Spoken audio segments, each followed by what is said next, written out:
Knicks family, what's poppin'? It's your boy. I'm here with Tony Crow and Nate. We're going to have a nice discussion about today's events, ladies and gentlemen. As you know, the New York Knicks, they signed Austin Rivers. They made a trade for Omari Spellman, Jacob Evans, some guys you may not be too familiar with, but familiar enough. And we're going to talk about it tonight. I want to know what you guys think about it, man. Tony, what's popping with you, brother? How you feel? Good, man. I'm good. I'm off tomorrow, so it don't matter how long I work. So you today. good? Okay, I feel you, man. All right. So the Knicks, we're gonna get to a total NBA, breakdown. But the New York Knicks tonight or last night, it's after 12 o'clock, made a trade, and they also signed Austin Rivers. Let's start with Austin Rivers. I want to know what you think about it, man. How do you feel about the Austin Rivers signing? I'm satisfied with it. I like the dude. I think he still has room to grow. I think he plays with a bit of a chip on his shoulder. Being who he is with the name, I'm sure he's been targeted throughout his life. Right. You know what I mean? Tested. So he's definitely a player, a baller. So I'm definitely not mad at it. And I'm also not mad at the contract. I think that also was a steal of a contract. Yeah, it's a good contract. 3 years, $10 million. And I also understand that the second and third year are non-guaranteed. Right? So that means if the Knicks don't want to, if they don't see it working out after the first, essentially it's a 1-year contract. And then they can choose to bring them back to guarantee the second year. They can choose to guarantee the third year. That makes them very tradable as well. Very tradable.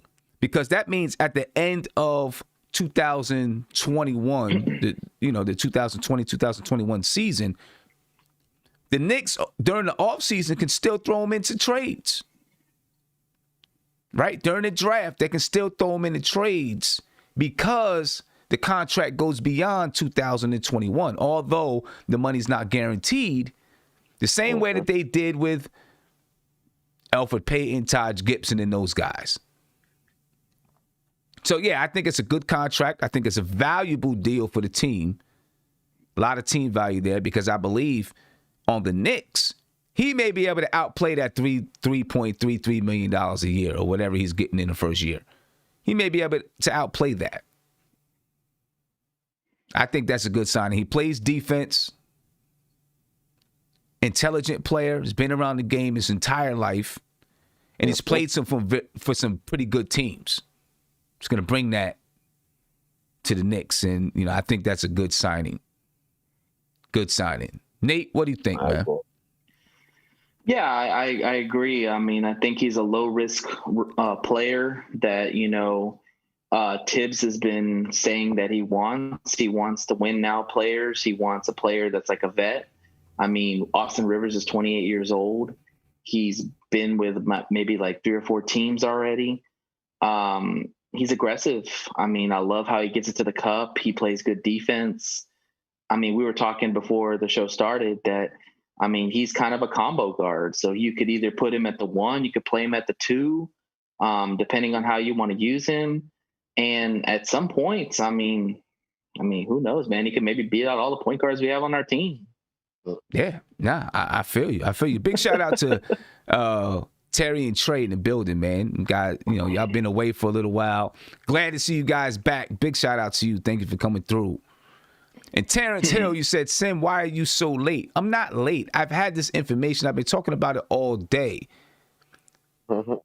But you never know what's going to happen. So I waited until midnight to jump on to talk about it. I'm not reporting the news to you.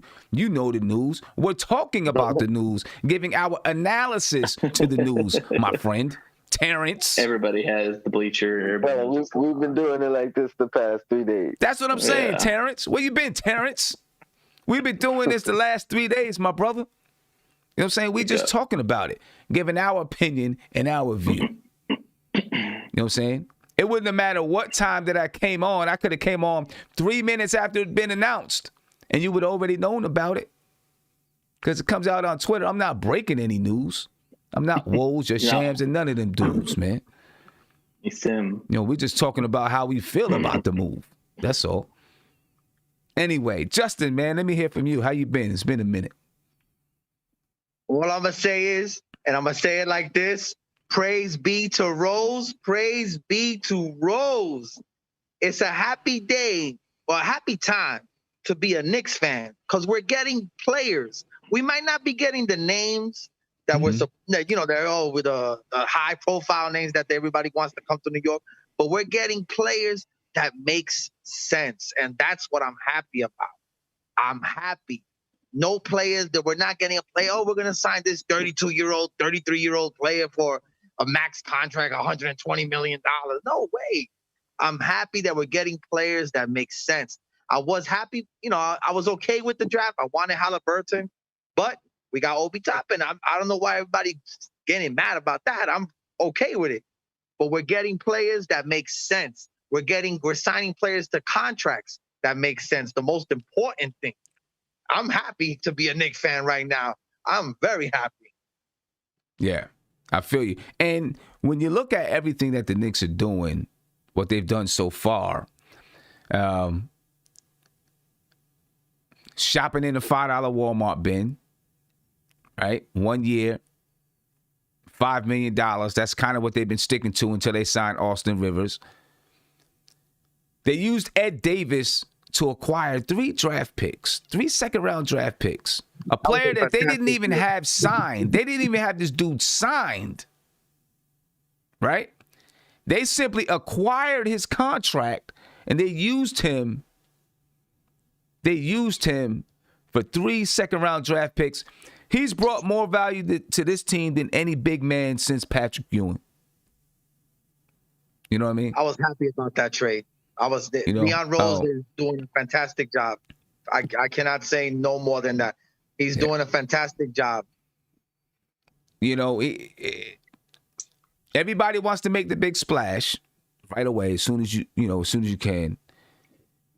But nobody wants to set the table first. Like, everybody wants Thanksgiving dinner, but nobody wants to get out there and put the plates on the table and put the napkins under the plate and put the forks and the knives and the spoons on the napkin and set it all out and prepare the food. You know what I'm saying? Nobody wants to do the dirty work. Everybody just wants to sit down at dinner and enjoy the macaroni and cheese and the stuffing and the cranberry sauce. Now you make me hungry. You feel what I mean? You know what I mean? Everybody wants to do that, but nobody wants to do the work behind the food to make sure that it's right. And then they want to enjoy dessert too and then go home with a plate. You feel me?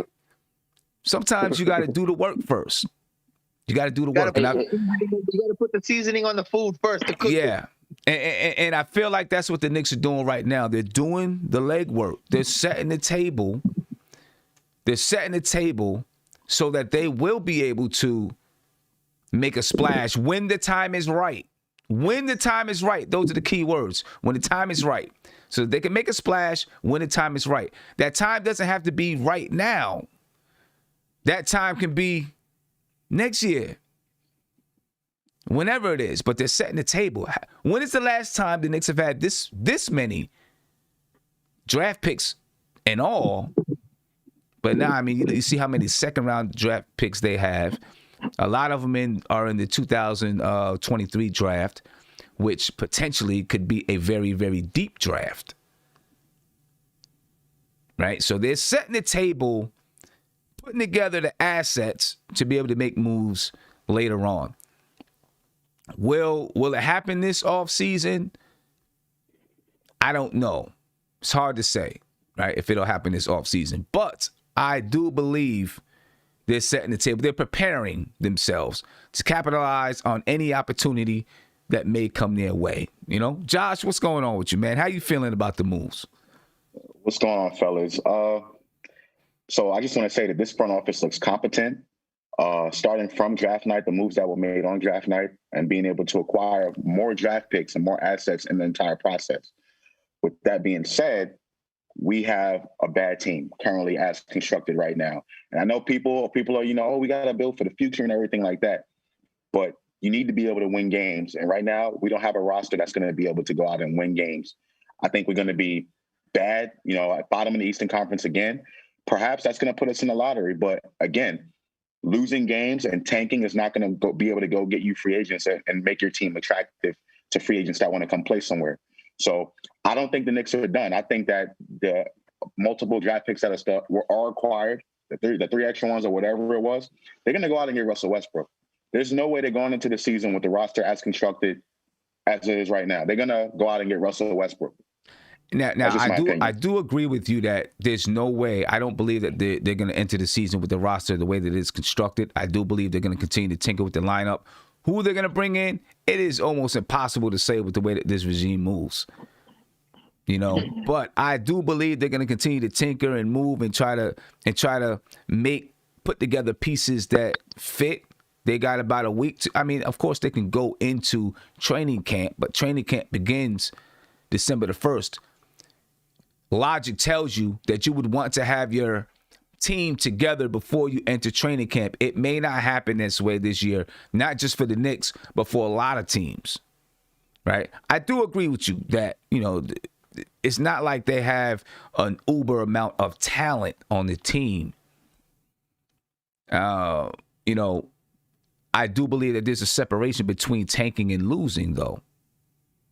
I don't. Right. Not with the current roster as constructed. I believe there's a difference between tanking and losing.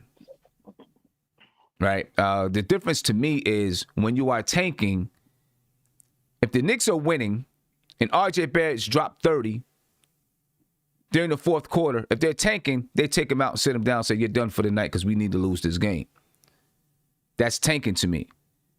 Right. But if you just don't have a good team, but you prepare like you want to win, you play your players like you want to win, you do everything necessary to try and win, to me, that just means you lost because you are not a good team.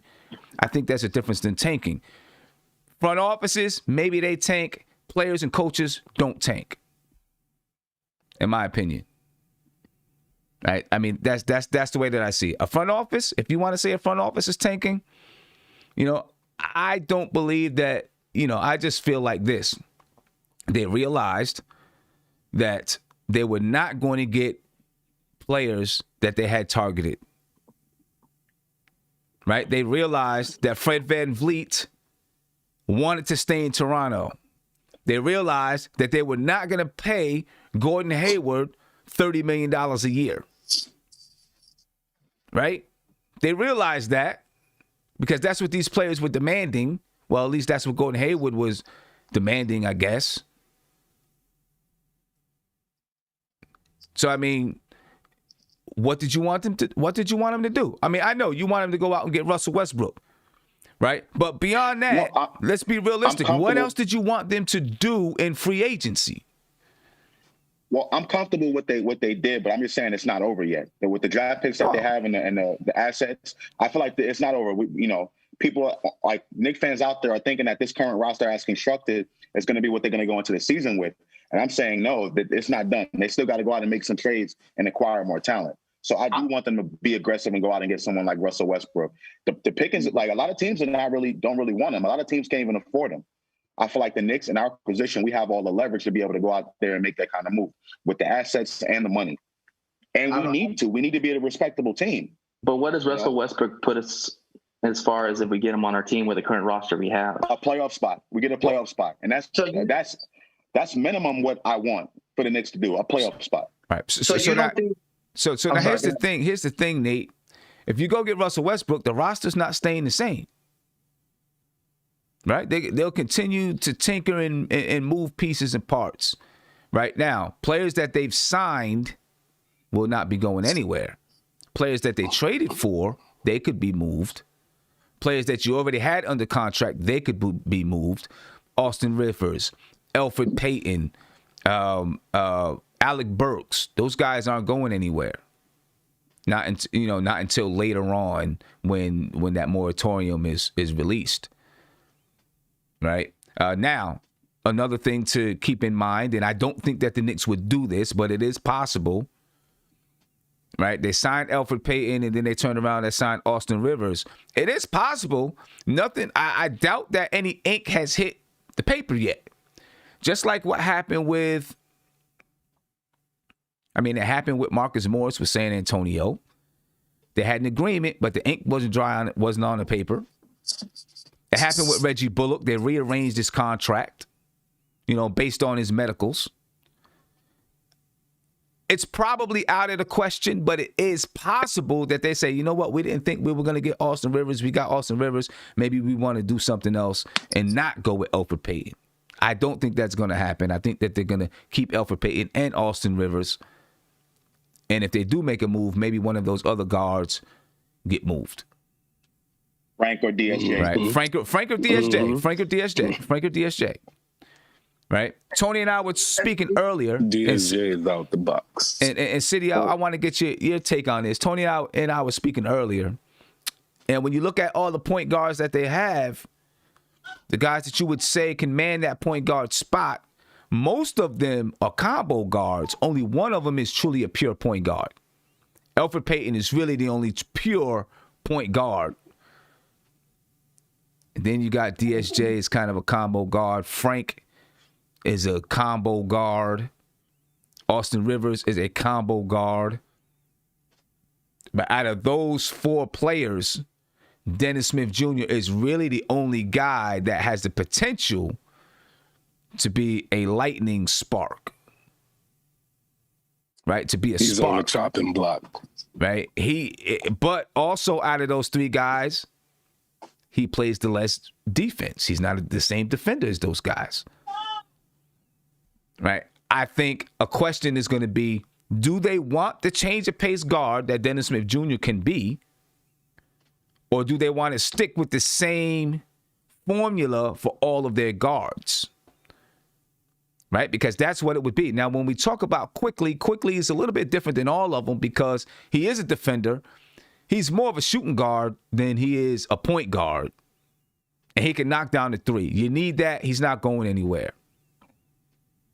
So when you talk about those four players, I think the question is going to be, do you want the change of pace guy, which is Dennis Smith Jr., or do you want to stay with the same formula for each one of those guards? Speaking of not Doc Rivers, Austin Rivers, Elfrid Payton, and Frank Ntilikina. What do you think, City? Do they want the change of pace, or are they going to stick with the same formula? Oh, man, I think they're going to – I want them to do the change of pace thing, you know what I'm saying? But I think they might stick with the same formula, but I think out of all of those guards, DSJ is on the chopping block. I don't think – signing Austin Rivers, I can't see him staying. You said you can't see – they're going to – yeah, I can't see – I can't see him staying. I think if we're going to trade somebody, DSJ and Julius might be in a package going somewhere for something or somebody or whatever. But I don't see why they would keep him. I mean, we already know what his upside is. And given the fact that, the guy has some trials and tribulations going through, hard times and stuff like that, but at the end of the day, he didn't produce. Like, you know what I'm saying? And that's what, hey, the mob boss is a boss for a reason. That's what he's looking for, okay? He's looking for people who's going to produce. Not saying that Austin Rivers is going to straight up come in and produce, but you kind of already know what his makeup is. Like, you know what I mean? Kind of know what he's going to give you. DSJ, we don't know what he's going to give us. Like, you know what I'm saying? Because he's been up and down, up and down. So you got constant, or you got, how you say it, consistency with Austin Rivers, right? I agree. You got consistency with Elfrid Payton, right? Because you know what he's going to give you. And everybody knows that's my guy, the Elf of Wall Street. But although he can't shoot, but we know he's going to play defense, right? He ain't going to turn the ball over that much. And he's going to hit guy with hit guys with bread basket passing. That's what he does. And it's consistent. Like, you know what I'm saying? Everybody is looking for, the next point guard that's going to give you 28, 30 points per game. We ain't got that on our team, so forget about it. Like, you know what I'm saying? That's not going to happen, all right? But we do got guys like Frank that can give you, a good 10 points and play solid defense, right? We do got guys like Peyton that can give you 10, 12 points and play solid defense. Now, it's up to everybody else, you know what I'm saying, to step in and do their role and do what the team needs them to do. Okay. All right. Nate, you tell me, out of those guys, what do you think they do? Who do you think stays? And if all four of them happen to stay, I do agree with Josh. I don't think the Knicks are done, and I don't know if it's going to be a big splash, but I don't think they're done. I think there's going to be more tinkering and moving with the lineup. But if all four of those guys remain here, who starts? Who gets iced? It's on you, Nate. Who starts? Who gets iced? First thing for me, it would be like, what kind of offense are we going to run? I mean, personally, in my opinion, this team has a lot of horses. Especially Adam Toppin, we have to be able to run. We cannot play half court. And if we're running, DSJ probably fits that mold better because he's a quicker guard and he can run the fast break better. Frank is more of a slow guy. Peyton could do that too. Rivers definitely can probably do that because he played with Houston and they ran a fast-paced offense. If you ask me who's going to start, you know me, I love Frank. But to be realistic, it's going to be Peyton. They're going to base it. Go ahead. Let me ask you this, because you mentioned something I want to tap into. Mm-hmm. And I talk about it a lot. But you say that if they're going to run a fast-paced, fast-breaking type of game, that Dennis Smith Jr. is going to fit that mold better.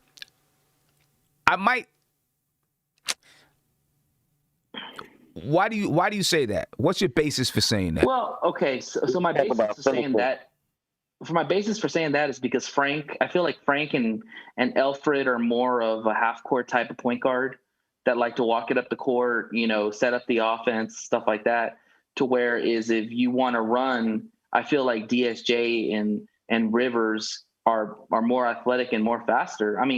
I guess I'm basing it on physical speed and just getting up and down the court. I don't see Frank doing that. Okay, and we've talked about this in the past. And where I disagree with you a little bit is that running a fast break is not solely about the speed of the point guard and his ability to run the ball up the floor. Running a fast break is about the big man gets the rebound, gets it out to the point guard, and the point guard can pass the ball up the sideline, look up the floor, and make those long passes up the floor, right? Lonzo Ball's not the fastest guy in the world, but he can run a fast break like a mug because he looks up the court. He looks to get the ball up and push it by passing, not push it by dribbling. And to me, it's much better to push the ball by passing than by dribbling. And that's fair. And the one thing I will say about that is that if you look at the guards that have the most aggressiveness to get to the paint or get to the cup, it would be Rodgers. It would be Rivers, and it would be DSJ. Okay. Because both have quick first steps, and if they have the ball in their hands, they can make the decision very quickly and they can get to the basket. To whereas Frank would want to set up the offense. I feel Peyton would do the same thing because they're both more heavy passers than they are drivers. So that would be my argument on that. Is I think if you're running, you're going to want a guy like DSJ or Rivers to make a quick decision and get to the cup. But see, I just don't know if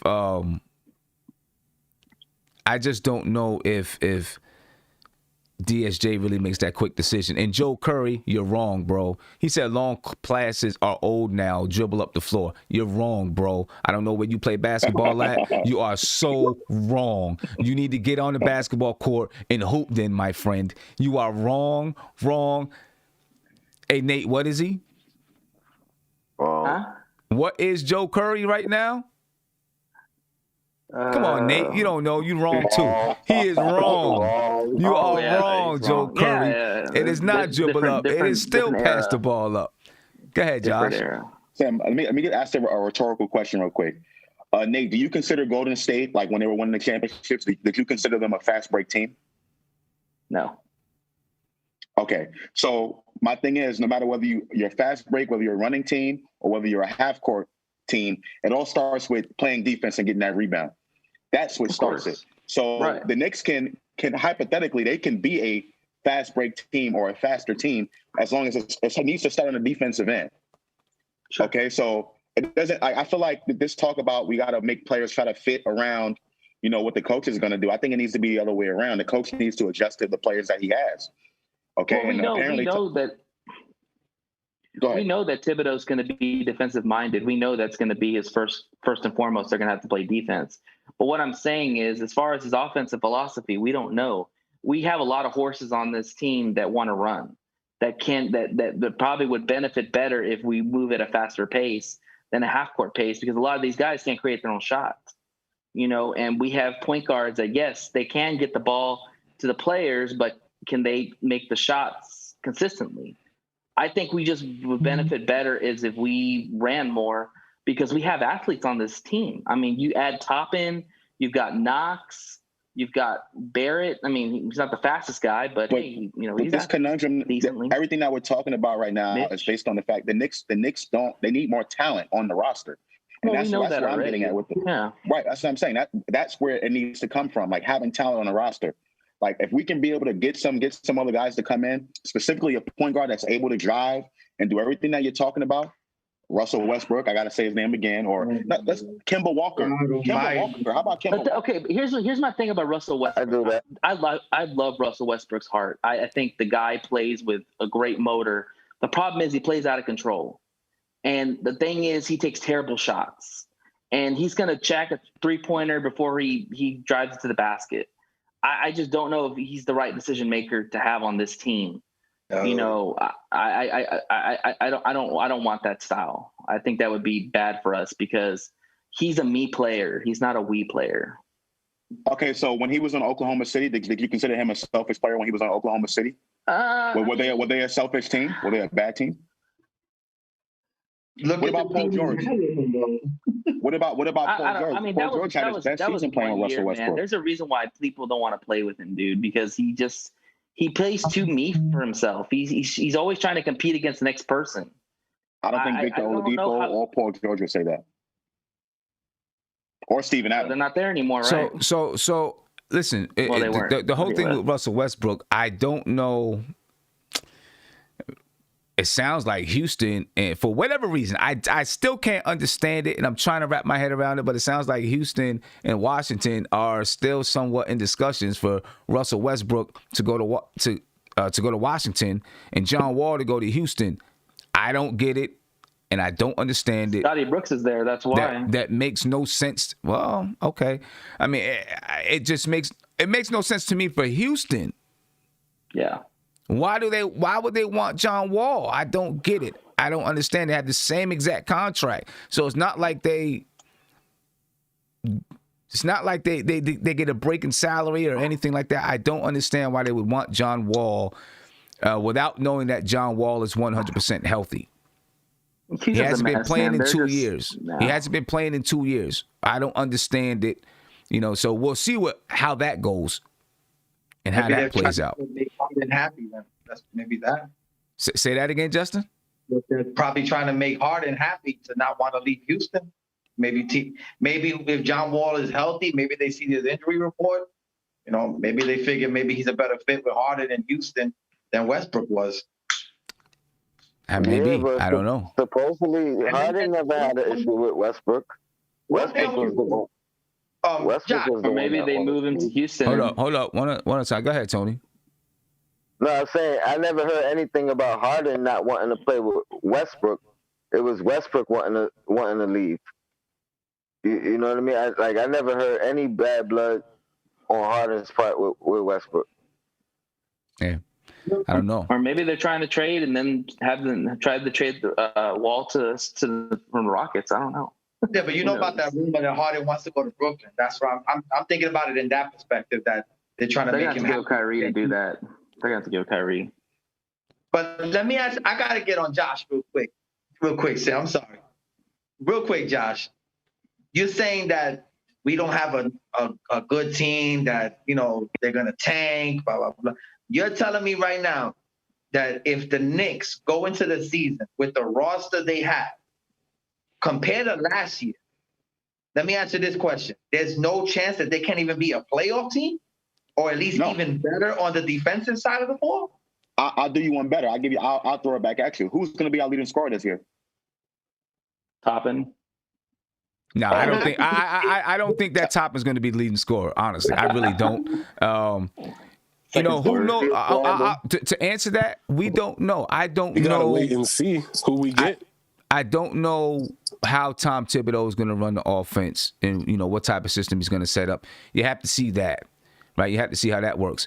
I'm going to say this, Justin. Though I'm going to say, when you look at our division and how many times we got to play the teams in our division, right? We're gonna get killed. I mean, you got Toronto, you got Philly, you got Boston, you got the Nets. We are in a super tough division. Now, of course, you know, we don't play all 72 games against them, but the East got better. Atlanta's getting better. The teams in our division got better. Charlotte's getting better. I think we could be a playoff team. I'm not going to stand here and say that they're going to tank. I mean, we got, like I said, I feel like we got players that have contributed to championship caliber teams, and That's now what they said last season. I'm not saying that. They said the same thing last season. They said the same thing last season. I did? Marcus Morris. No. I'm talking about the organization. What player did they pick up last year? What player did they pick up last year who had championship caliber players? Marcus Morris. Players like that, I'm talking Marcus about. Morris he's never been to the finals. I mean, I don't know. We don't have any players now that's been to the finals, but Marcus Morris has been on teams that have gotten that far, like conference finals to the finals. That's what I'm talking about. Players like that fit well.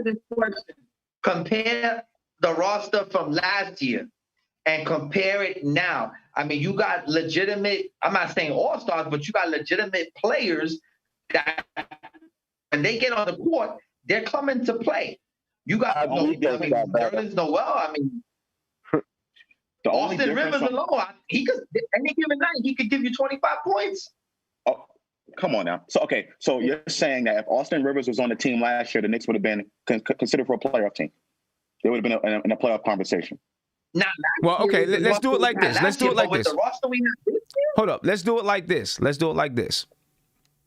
what we lost and what do we got? We took away Taj Gibson. We picked up Nerlens Noel. Who would you rather have? Upgrade. No, Noel. Is that an upgrade? Nerlens Noel. Okay, that's an upgrade.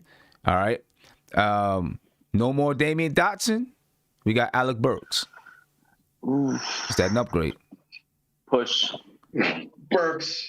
Hold up. Didn't Burks average 15 points a game last year with the Philadelphia 76ers? Yeah. What did Dotson average with a team that did not make the bubble? Single digits. Come on, Josh. Answer my question, Josh. At least give me that. Answer my question, Josh. Come on. No, I know it wasn't a lot of points. I can tell you that much. Like maybe 7 or 8. Right. I mean, he was in and out of the lineup. I'm not saying it's his fault. He's in and out of the lineup. Is he an upgrade over Dotson? That's the question. Upgrade. I'm going to say it again, Nate. He averaged about, I think, 12 to 15 points. I got to check it. On a team that made the playoffs. Damian Dotson barely played on a team that did not make the bubble. But how many minutes did Dot play compared to Burks? If Dotson was on Philadelphia, he probably wouldn't have played either. Right? I mean that's just my thought process. I mean, where's Dotson going right now? I guess he's maybe going to go to Houston. I don't know if anything's in the books yet, but all right. So you got that right there. Who else? Let's keep going. Obi Toppin, Bobby Portis. Obi Toppin, Bobby Portis. Obi Toppin or Bobby Portis? Obi Toppin. Obi Toppin, I'll give you that. Okay. And then now we have Austin Rivers. Oh. Who did Austin Rivers replace? We shouldn't even Or have a comparison with them. Ellington. Austin Rivers, Wayne Ellington. Oh, Austin Rivers. Come on now. I'm just saying. No. Don't say I'm just saying. Answer the question. Upgrade or not? Upgrade or not? Austin Rivers or Wayne Ellington? Is that an upgrade? It's not? an upgrade. I see.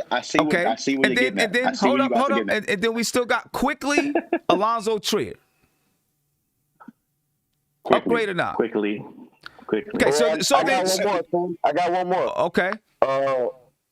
Mike Miller, Tom Thibodeau. Mike Miller, Tom Thibodeau. Oh my goodness. Oh yeah. Tibbs. No, it's a real question. No, but you really can't. Okay, you can't ask a question like that though, because we still have yet to see what this team is going to do moving forward. But I just don't think that this team is like, come on, how many wins are you guys expecting? Like legitimately with this current roster group of players that we have? 30. I want them to fight hard every single night and be in the game. If they're good defensively, they will. They will. Development. That's what I want. I'm sorry, Anthony. I'm agreeing with Anthony right there because that's what my point is. Though we got players upgrades from last year that are gonna fight on the defensive level, especially. That's what I'm saying. And they're not gonna compete. I mean, hey, listen. All I'm saying, Josh, is that there's been some upgrades, but I agree with you. I think other teams have maybe upgraded more. It's still yet to be seen. Because when you look at the East, you got Milwaukee, you got Boston. Well, let's start in our division. Look at our own. Hold up, Nate. Let's start in our division. Boston, Toronto, Brooklyn, Philadelphia. That's 4 teams right there that you would expect are going to make the playoffs, right? Milwaukee, Miami, Charlotte, probably going to make the playoffs. Well, Milwaukee and Miami, definitely. Charlotte, probably going to make the playoffs. Atlanta, they might have a shot at making the playoffs. Orlando made the playoffs last season. They might still have a shot at making the playoffs. Right? So now your hope is that the Knicks can be in the top 10 so that they can try to be in the play-in tournament. So I just don't see it right now. So somebody just tell me which one of those teams, unless it just Burns and Charlotte, which one of those teams do they leapfrog? I think Toronto's going to take a tremendous step back. Toronto's going to take a step back. They lost some players. I know they signed Van Vliet, but I think Toronto might be on the outside looking in with everything that's going on. Yeah. And I don't believe in Siakam yet. And Atlanta's also going up as well. Atlanta, don't forget about that. They got Banger. Cool. So, I mean, Aaron Baines. It's not going to be, listen, the Knicks is not just going to, it's going to be tough. The East is getting better. It's going to be tough. You know what I mean? I agree. If they want to have a chance at the playoffs, they've got to add more talent to the team. I would say this. What position, Sim? If they're able to add more talent, scoring. If they're able to add some more talent, someone that they can rely on to be a consistent scorer, then maybe they have a chance with the other guys around it, as long as they tinker with the lineup and stuff like that. Is it something that you do right now? That's the question. And I'm pretty sure that's the conversation that the Knicks front office is having. Do we go and get Russell Westbrook or not? Right? Does he put us in the playoffs or not? I can guarantee you that's the question that they're asking. Looking at the teams that are in the Eastern Conference, they're going to ask that question. Does he put us in the playoffs? And how long is it going to take us to actually get into the playoffs? Because we got to pay this man $45 million until 2022 or 2023. And I wouldn't rush. I wouldn't rush to do anything, man. I would not rush. Let's see. Whatever team we go out with, let's see how they do. Give them a 10, 20 game stretch. Let somebody maybe boost their trade value a little bit. that's one of the things I wanted to say earlier about Dennis Smith. The only thing he could do right now is boost his trade value. It can't get no lower. But Tony, how? He's the 4th man on the depth chart right now. He's number 4. We don't know that yet. Tom Thibodeau didn't say that. They haven't even hit training camp. I mean, we're assuming that Frank and Alfred and Rivers is going to be over Dennis Smith Jr. But you don't know what's going to happen when they get into training camp. Who's going to who Tom Thibodeau? Here's the thing. You got a brand new coach, and sometimes a player, and I'm not saying this is Dennis Smith Jr. and Tom Thibodeau, but sometimes a player just fits in with a coach's coaching style, and it fits together and it works. I'm not saying that's Dennis Smith Jr. All I'm saying is with any of the players we have, we don't know yet. Sam, but we can go based off what we've seen before, right? True. Tom Thibodeau has been known for playing an 8-man, 9-man rotation with, like, right now there's 4 point guards on the Knicks roster. Like, we can just tell who the odd man are. And not only that, he likes playing veteran guys. Mm-hmm. So where does DSJ and Frank Ntilikina fall on that? Ntilikina, I think, has a better chance because Ntilikina plays defense. But DSJ? I mean, let's just be real here. What was the point of them bringing 2 guards in? 2 point guards. I agree. I mean, the point is the point of bringing in 2 point guards because they probably don't have the faith that those 2 guys can handle the position. Bottom line. And I listen, I agree with what you're saying. The only thing I'm saying to myself is you just never know. Right? You know, reports have it that Tom Thibodeau liked him.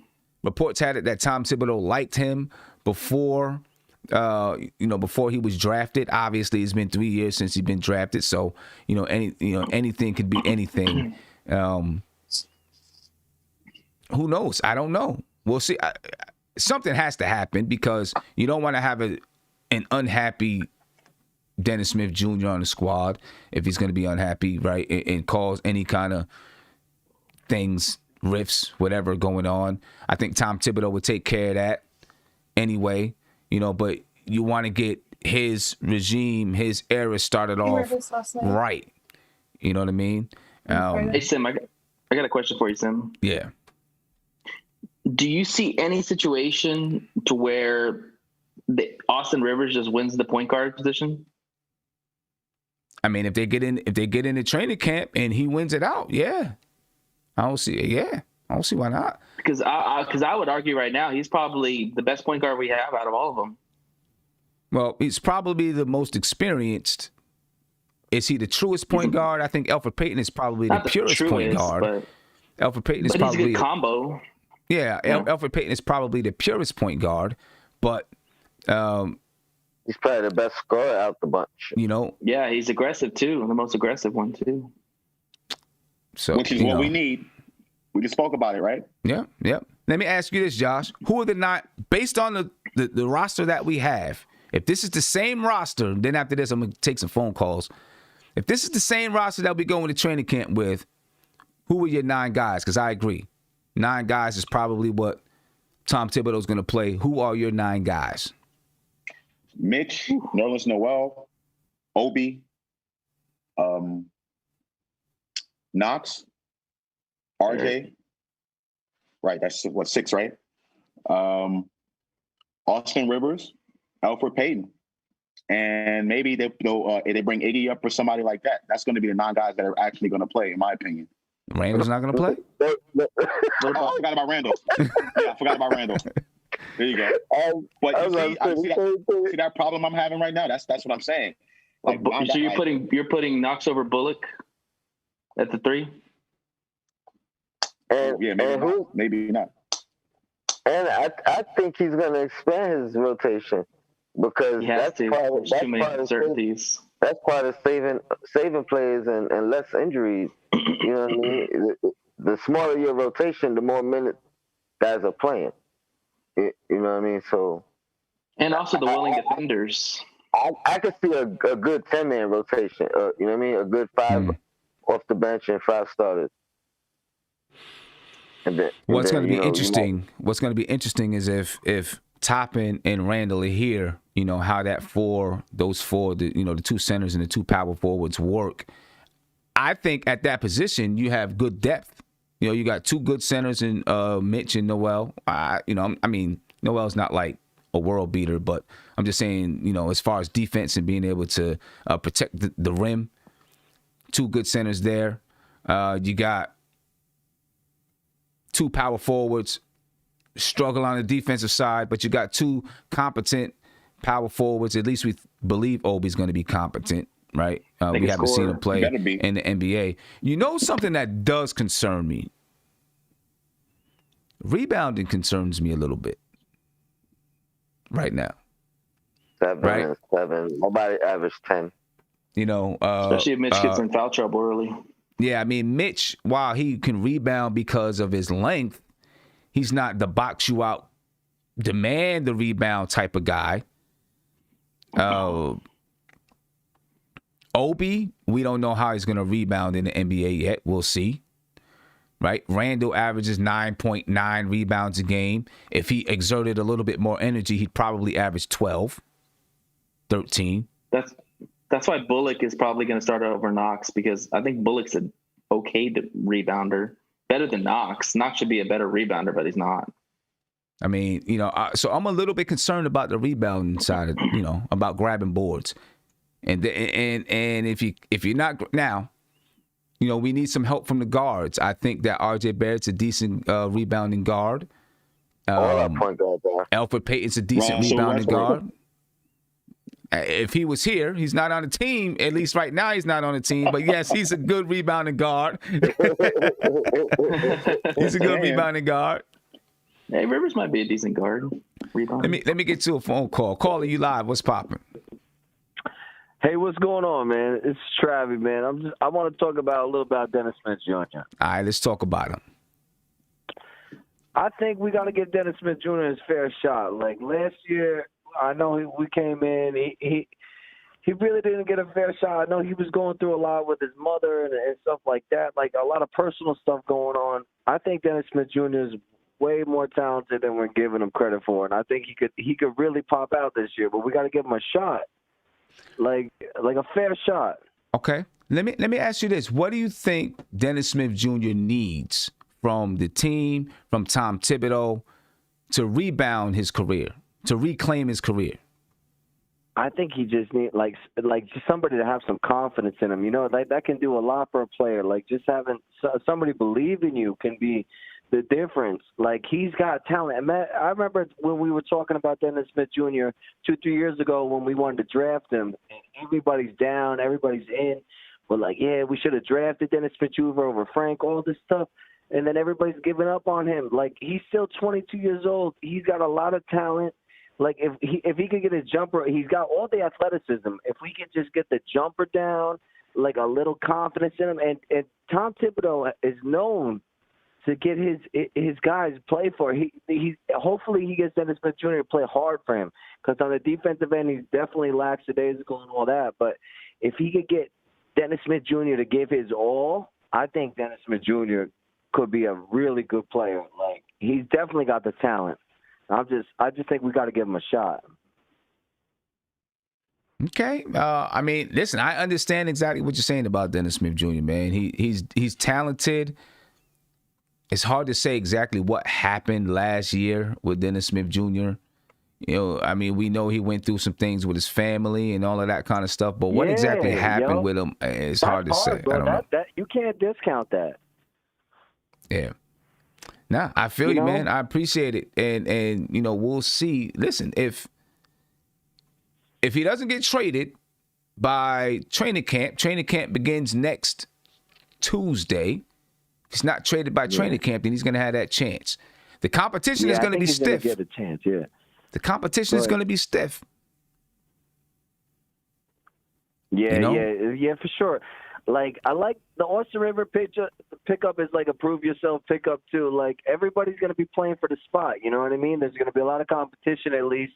I like what Leon Rose is doing. Like he's getting guys that are going to compete for spots, and we're not really fighting for we're not fighting for a playoff spot, more to say, but at least we got guys fighting for spots in the league, and then hopefully a couple guys prove themselves and then we're gonna have a couple guys that we're gonna really like for next year and for the future years. You know what I'm saying? Like, and then hopefully Frank looked like he filled out a little bit this year. Finally, I was never a big Frank guy, never a huge Frank guy, but Frank looked like he filled out a little bit this year, and hopefully Frank does something too. Frank and Dennis Smith Jr. really complement each other too, because Frank's more of a passive guy, and then Dennis Smith Jr. is more of a scorer. So hopefully, maybe that could work. So we got to give him a chance. Let me tell you something that Frank, though, I think has over Dennis Smith Jr. We all know about the defense, right? Everyone will bring that up, but there's also the relationship with RJ. He and RJ have a good relationship. They have good chemistry. They have a good relationship off the court, and I think that's important. This whole front office. We're sleeping on RJ too. Too. Yeah. RJ is gonna be a problem, bro.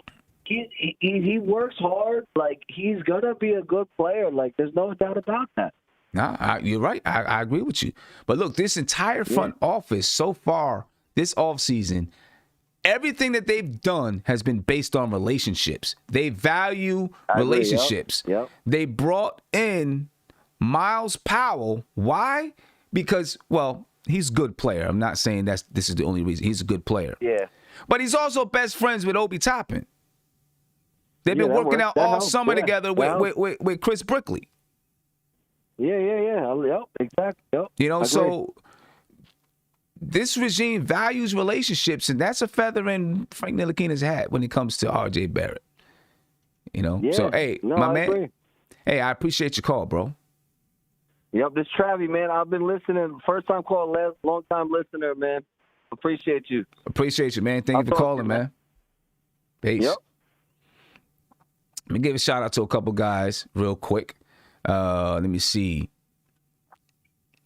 We got Kaiser Souls. Thank you for the super chat.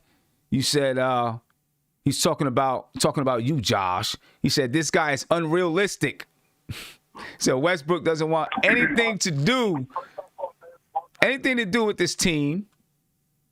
Hold up, give me 1 second. Let me get it. There we go. He says doesn't want anything to do with this team, but get us a first round exit. Nobody wants to play with Westbrook. That's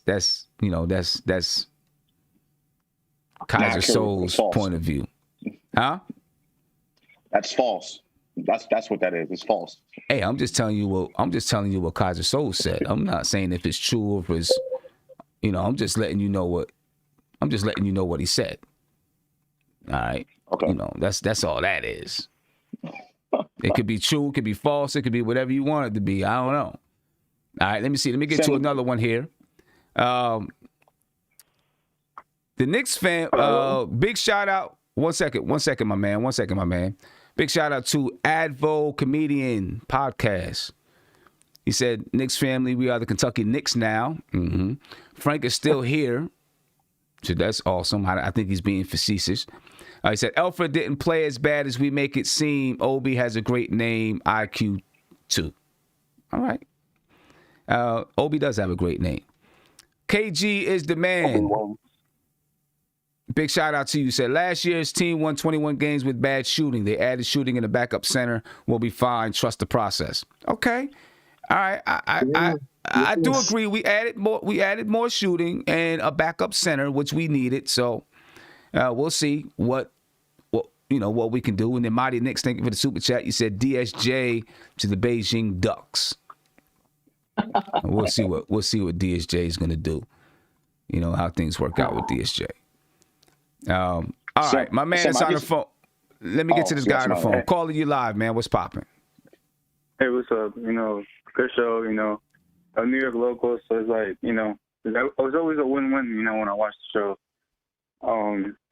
But I feel like there's a question that we haven't talked about yet, and I feel like we have to talk about this. What is RJ Barrett like? What is he like?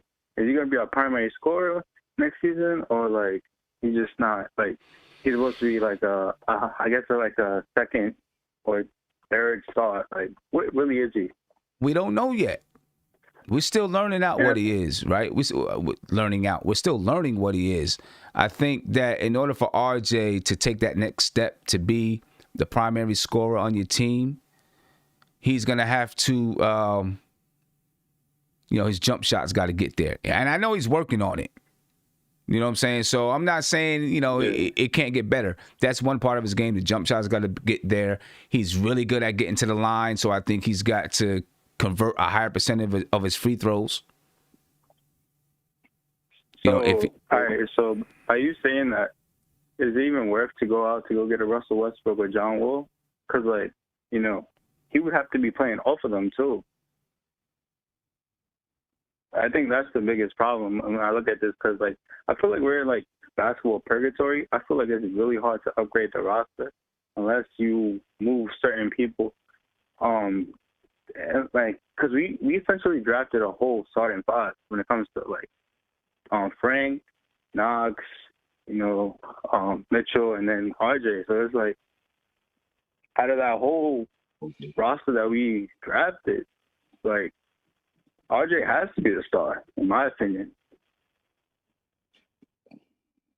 I mean, he's got to get there though. You know what I'm saying? He's not just gonna, he's not just gonna be the star because we want him to be. He's got to get there first. He's working towards it. And I think, we got to give him a little bit of time, see how he develops, see how he grows. I know he's a hard worker. He's been working during the off season. Man, that's all we could really say there, man. We'll see how he develops and where he grows. So I guess to end it, my question to everybody would be what is the real expectation of him if we do get a Russell Westbrook? Of RJ? Well, if we were to get a Russell Westbrook, I get concerned about, him developing developing in the last 2-3 minutes of a game and, becoming the guy that can score. I think, honestly, overall it would be good for RJ Barrett because there's going to be less attention paid to him, which is going to allow him to play his game a little bit more, I think. Allow him to get a little bit more free. His jump shots to be, wider open. Yeah, because remember, back in college, they were trying to do that too. They were trying to make him that primary scorer, and he failed a couple of times, and that was the biggest concern, which is why everybody, I guess, media, and which is why I hate the way the media treated him in the draft too. Because this is why Zion is better and stuff like that. He's digressed, and to me, that's why I don't want a Russell Westbrook or John Wall because I need him to have that leader. All right, I'm going to get this last bucket for all of us and save the day type. He has to be the hero, I feel like. And it's you get a Russell and then a John Wall, it's not going to happen. Well, I mean, I don't know. I guess time will tell and we'll see. You know what I mean? If I also believe in this. If you are nice, you're nice no matter who's on your team. And you are going to end up either, being the dude or not being the dude. If you are truly the best player, then you are going to be the best player. I don't care who's on your team. You know what I mean? All these other guys that are in the NBA and have, all your LeBrons and this and that. It wasn't like someone said, we're going to make you the best player. No, they were just plain and simply the best player. Yep. Mm-hmm. And I think that means a lot. Yeah.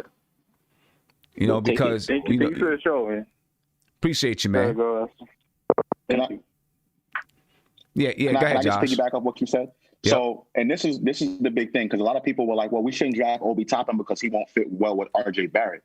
And my thing from the beginning has always been about the Knicks getting talent. When I'm going to use an example here. Dwayne Wade and LeBron James, right? When Miami paired those two up, those two were not known as good shooters. In fact, LeBron was not an efficient shooter, especially from the three-point line. They came together, and that was a match made in heaven. You know why? Because the team surrounded them with a bunch of shooters. Okay, and that was one of the best duos of all time. Okay, so what I'm saying is the Knicks need to go out and grab talent. There's a chance that Obi Toppin can be better than RJ Barrett. There's a chance that Obi Toppin can be better than RJ Barrett, and then Obi Toppin should be the person we should build around, right? So we're trying to build a roster around RJ. How well does it fit RJ? I feel like if RJ is that player that we want him to be, he can be able to adjust and adapt to anybody we have on the team. Agree. I agree. That's just the way I feel about it. I agree. Yeah, makes sense. You remember that? You remember that message I sent you about the video you should make? Yeah. All right. Yeah. I'm gonna just leave it at that. Yeah. So you're telling me that. Now go ahead, Justin. Go ahead, Justin. Then I'm gonna get to another phone call. So you're telling me that R.J. Barrett would fit well with Russell Westbrook? No, what I'm saying is we don't know that yet. But I feel like, I'm leaning towards yes, it would work out because I feel like good play and giving it 100%, I feel like that's contagious. That part of basketball is contagious. His ability to go out and fire up the troops, I think that can be able to do wonders for this team, especially for player development and going out there and ultimately trying to fight for a playoff spot. Because being at the bottom of the Eastern Conference, that doesn't do anything for your player development. To me, I think winning does way more. Yeah, I feel what you're saying, though. But I think in this scenario right now with the Knicks, especially mainly R.J. Barrett, I feel like R.J. Barrett has to go through growing pains right now. I feel like he has to try. The torch is on him. The ball's on him right now. So everything is on R.J. right now. But what I'm trying to say is he has to have the learning process of, okay, if they want me to be the man, I'm going to make my mistakes, but I'm going to learn from my mistakes. I don't want nobody coming in like an all-star caliber player like Russell Westbrook, where RJ's going to be like, damn, I got Russell Westbrook right now. Oh, man, they're going to leave me open. I get to do what RJ needs to learn. Okay, I got double team. What am I going to do on the double team? That's what I'm trying to say. Then you're babying him then. That's babying him. How can we call him? We want him to be our star player, but he can't be able to adjust to work with somebody who's better than him or a perennial all-star. No, but what I'm saying is, what I'm trying to say is RJ needs to go through the growing pains by himself and whatever talent he might have around him right now. But what I'm trying to say is eventually RJ will be better than what he's going to be hopefully this year. And then guess what? That's when you're going to say, wow, all these free agent guys, these big names, they want to come play with RJ. That's what I'm trying to say. You know, see, if you 1 year, how we don't know that RJ Barrett might not average 20 a game this year. You know, we might know that. He could. What did he average last year? Like 14, 15. No, but if you want to be better, you got to work with the best. Like, you know what I mean? That's. I feel like he needs to be the Lone Ranger, and eventually, guess what? When these other players out there, these so-called 2021, 2022 players that are free agents, they're gonna be like, damn, RJ Barrett, man, he averaged 21, 22 a game. I want to go play with him. What was he last season? What was he last season? What happened? What was he last season on the team? He shot the second most shots on the team last year. So what was he? That was his first year of growing pains. This is the process. Okay. I don't think we can see, there's a reason why these guys, when they train and they work out with the best. Like, you know what I'm saying? This is the reason why, the Jason Tatum's worked out with Kobe Bryant and all of that type of stuff like that is because of the simple fact that if you want to be better, then you got to work with somebody that's better than you. Like, you know what I mean? You can't just come and if we did get Westbrook, I mean, he would defer to Westbrook. He would understand that. Westbrook is an all-star. He's a player that's been to the finals. He's won. He's a winner. If anything, RJ Barrett would latch on to him like white on rice. Exactly. Just and you're saying, thank you. But you're saying though that he has to work, like you just said. Jason Tatum worked out with Kobe Bryant. He worked out with Kobe Bryant. We're talking about Russell Westbrook playing with RJ Barrett. That's a you don't think Kobe Bryant? You don't think Kobe Bryant and Jason Tatum would have been a good match together? Of course, they would have been a good match together. But Russell Westbrook with the crazy shots that he takes from freaking half court. I mean, what NBA player doesn't take crazy shots? Kill RJ. Like, come on. What NBA player doesn't take crazy Westbrook, shots? Let's have this conversation. Let's revisit this conversation if we get Westbrook.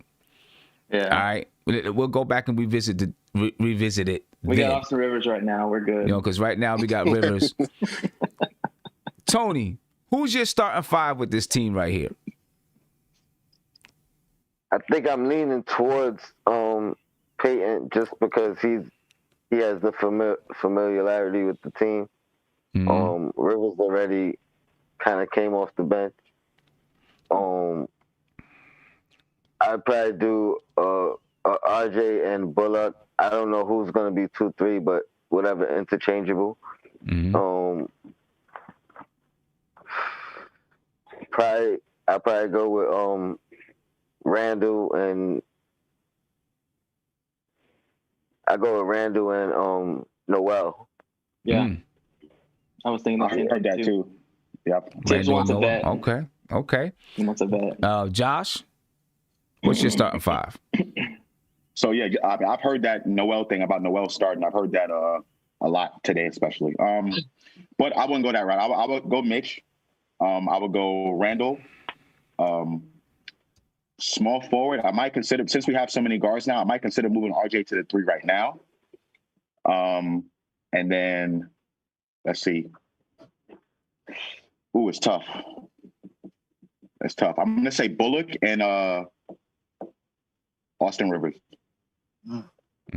Okay. Mitch Randall, RJ, Bullock, Rivers. And I think that's the same 5 that I have. City for real. What about you? Man, that's rough. But I'll probably go number 1. You already know. I'll probably go Peyton. Yeah, we know that. Yeah. I'll probably go Peyton, Austin, RJ, Obi, and Mitch. Okay. Nate? Rivers, Barrett, Bullock, Randall, Noel. Okay. And Justin? Mitchell Robinson, Julius Randle, unless we trade him, and then you start Obi, RJ Barrett, Frank Ntilikina, and Austin Rivers. Okay. Oh, okay. You went Frank Ntilikina. All right. I think I have the same lineup as Josh. I got Rivers, RJ Barrett, Reggie Bullock, Randall, and then Mitch. And then off the bench, I'm probably looking at Elfrid Payton, Burks at the 2, Knox at the 3, Obi at the 4, and Noel at the 5. And then you got Frank, who can come in and give you, kind of jump around between this, that, and the other thing. I'm not sure what I'm doing with DSJ. I need to see what he's doing in training camp. If Frank can knock down the 3 consistently, then I'd have him in that shooting guard spot over Burks. Got to see Frank come in and knock down that shot. Oh, one more thing. Also, don't forget about if the Knicks want to go small, they can also rotate Toppin or Randall at the 5 if they wanted to and play them guys together. They can do that too. That's always an option. Let me ask you about that. How do you feel about them guys playing together if they want to go small? I don't like it. Randall and Toppin. It's bad defensively. I don't like it at all because I feel like we don't have the point guard to be able to run that That's kind true. of that kind of style, and we don't have the shooting either. Well, Toppin, we assume that Toppin is going to be able to shoot when he gets in the NBA, right? Going to be able to knock down that 3. He should be able to help spread the floor, right? And then Randall, can bang around inside. We will have no rim protection with those 2 guys if you're playing small. But if you're playing small, then you're hoping that the other team is playing small as well. But Sim, do you really feel like Randall's still going to be here? If Randall's not included if Randall's not included in the trade for Westbrook, because I really don't think that they're going to be crazy enough to trade for John Wall.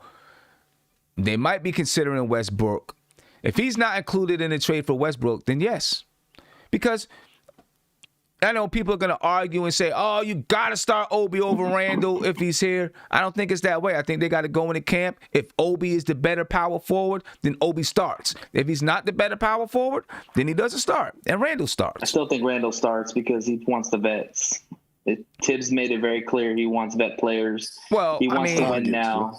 I get you on that. But I also feel that any coach, if you got a player that comes in and is just nice, stupid nice, he's going to give him the playing time that he deserves. 100%. You know what I'm saying? I mean, the bottom line. You know what I'm saying? So if Obi comes in and he's just dumb nice and he's outplaying Randall, then he's going to start. If it's not that way and Randall's outplaying him, then he'll come off the bench. It doesn't mean he's not going to get mad playing time. You know what I'm saying? But when you look at that, when you look at the center spot and the power forward spot, even if you still have Randall and Toppin and you got Mitch and you got Noel, I think that's a strong quartet of center/forwards right there that you can play. Right. Strong quartet. Sim, I got a question for you real quick. You didn't have Ntilikina in your rotation. How do you not have one of the best defenders with a defensive-minded coach in the rotation? Because I didn't say he wasn't in the rotation. I said that Frank Ntilikina would be playing. I said my second five, but I said Frank Ntilikina would be playing in areas where he needs to be played. That doesn't mean he doesn't get 25 minutes in the game, right? Okay. But you also have to look at, you got to look at what a player gives you. You know what I'm saying? I mean, Frank Ntilikina is a really good defender, but Austin Rivers is a good defender. Elfrid Payton is a good defender, right? R.J. Barrett's a good defender. Burks, I'm not sure how good of a defender is, but he can knock it down from three, right? And that's something that you need. Yes, Frank Ntilikina is a good defender, but he's got to show offensively that he can stay on the floor. He's gonna have to show that. You know what I mean? Caller, you live? What's popping? What's up, guys? How's it going? I'm good, brother. How you feeling? Good. Just want to talk about what the Knicks have been doing this weekend. Mm-hmm. I like what they've done as far as making moves, moving up and down, getting draft picks, using their cap space. The only thing they haven't done, which is my number one thing going into this offseason, is finding that number one primary ball handler. And that's where it comes back to, what we've been talking about for the past, hour now, the Westbrook talk. And it's not just Westbrook. It was if they could have got Chris Paul, or even if they could go get Mike Conley. Mm-hmm. I'm a football coach. I'm a football guy. And, I was watching one of the games today, and I was watching Aaron Rodgers. And I'm like, if you take Aaron Rodgers away from that team, how good are the Packers? They're probably not good. And I think guys like Westbrook, that primary ball handler, guys like Chris Paul, they raise the level of play of everybody else around them. So I think getting somebody like that, I don't think is a problem. I think it helps RJ if Russ is here. I think RJ is not the best shot creator of making shots, but I think he could be a solid spot-up shooter. Same thing with Kevin Knox. Same thing with Alex Burke. He's going to make Mitch a better guy when he rolls to the basket and finishes. It's stuff like that. So for people that are saying, "Oh, well, I don't want Russ," well, you're still going to need talent, because I think the organization moving forward are looking to create two things. They're looking to create credibility and sustainability throughout the league within the players. Mm-hmm. What they're doing now. With all the moves, everybody's like, "Oh, okay, they're doing something from the front office standpoint." Now that's got to translate over to the court, and having somebody like Russell Westbrook, and it's like, "Oh, okay, these are because say whatever you want about his game, Russ is one of the most respected guys in the league, bar none. From stars, from young players, they respect Brody at the end of the day." And having somebody, and they're seeing the success, and Russell's like, "Yo, they got their stuff together over here in New York." That's what makes players come. That's the reason why Kevin Durant and Kyrie ended up going to Brooklyn. Because it wasn't a mess. They saw, okay, they got their stuff together in the front office. Okay, now they're winning on the basketball court. So that's kind of all. I love what they're doing so far. I think the number one thing that they have to go at is get that number. That's been my number one goal. No matter what the draft was, they had to get that primary ball handler to raise the level of everybody else. So now we'll get to see how good is RJ, how good is Mitch, how good is Frank. How good are these guys that we've got before? Are they the pieces we need going forward if they can't be successful with a bona fide star, perennial all-star type of caliber player? So that's really Okay. it. Well, No, I love you guys. Keep doing your thing. appreciate you, bro. I appreciate you, bro. And listen, I think, you make a lot of good points. The question is Westbrook the guy? I think that's the question. And I guess we'll find out what the Knicks think about that. It's hard to say. Appreciate it, bro. Thanks. Do me a favor, ladies and gentlemen. If you can just share the link, let's get it up to 1K. Let's get it up to 1K viewers. We're at 921. Let's try to get it up to 1K. All you gotta do is share it. Share that joint. Hit it up to 1K. Smash the like button too, please. Hit that like button. 921 people. I know we got some people watching on TV. So those who are watching on TV, shout out to you. I appreciate you, man. Thank you for paying attention and watching what we're doing. I am going to take a look at everything that's going on around the league. All right. Kaiser Souls, you said if Westbrook, thank you for the super chat. You said if Westbrook is respected, why players don't want to play with him? Why do they leave Westbrook? We don't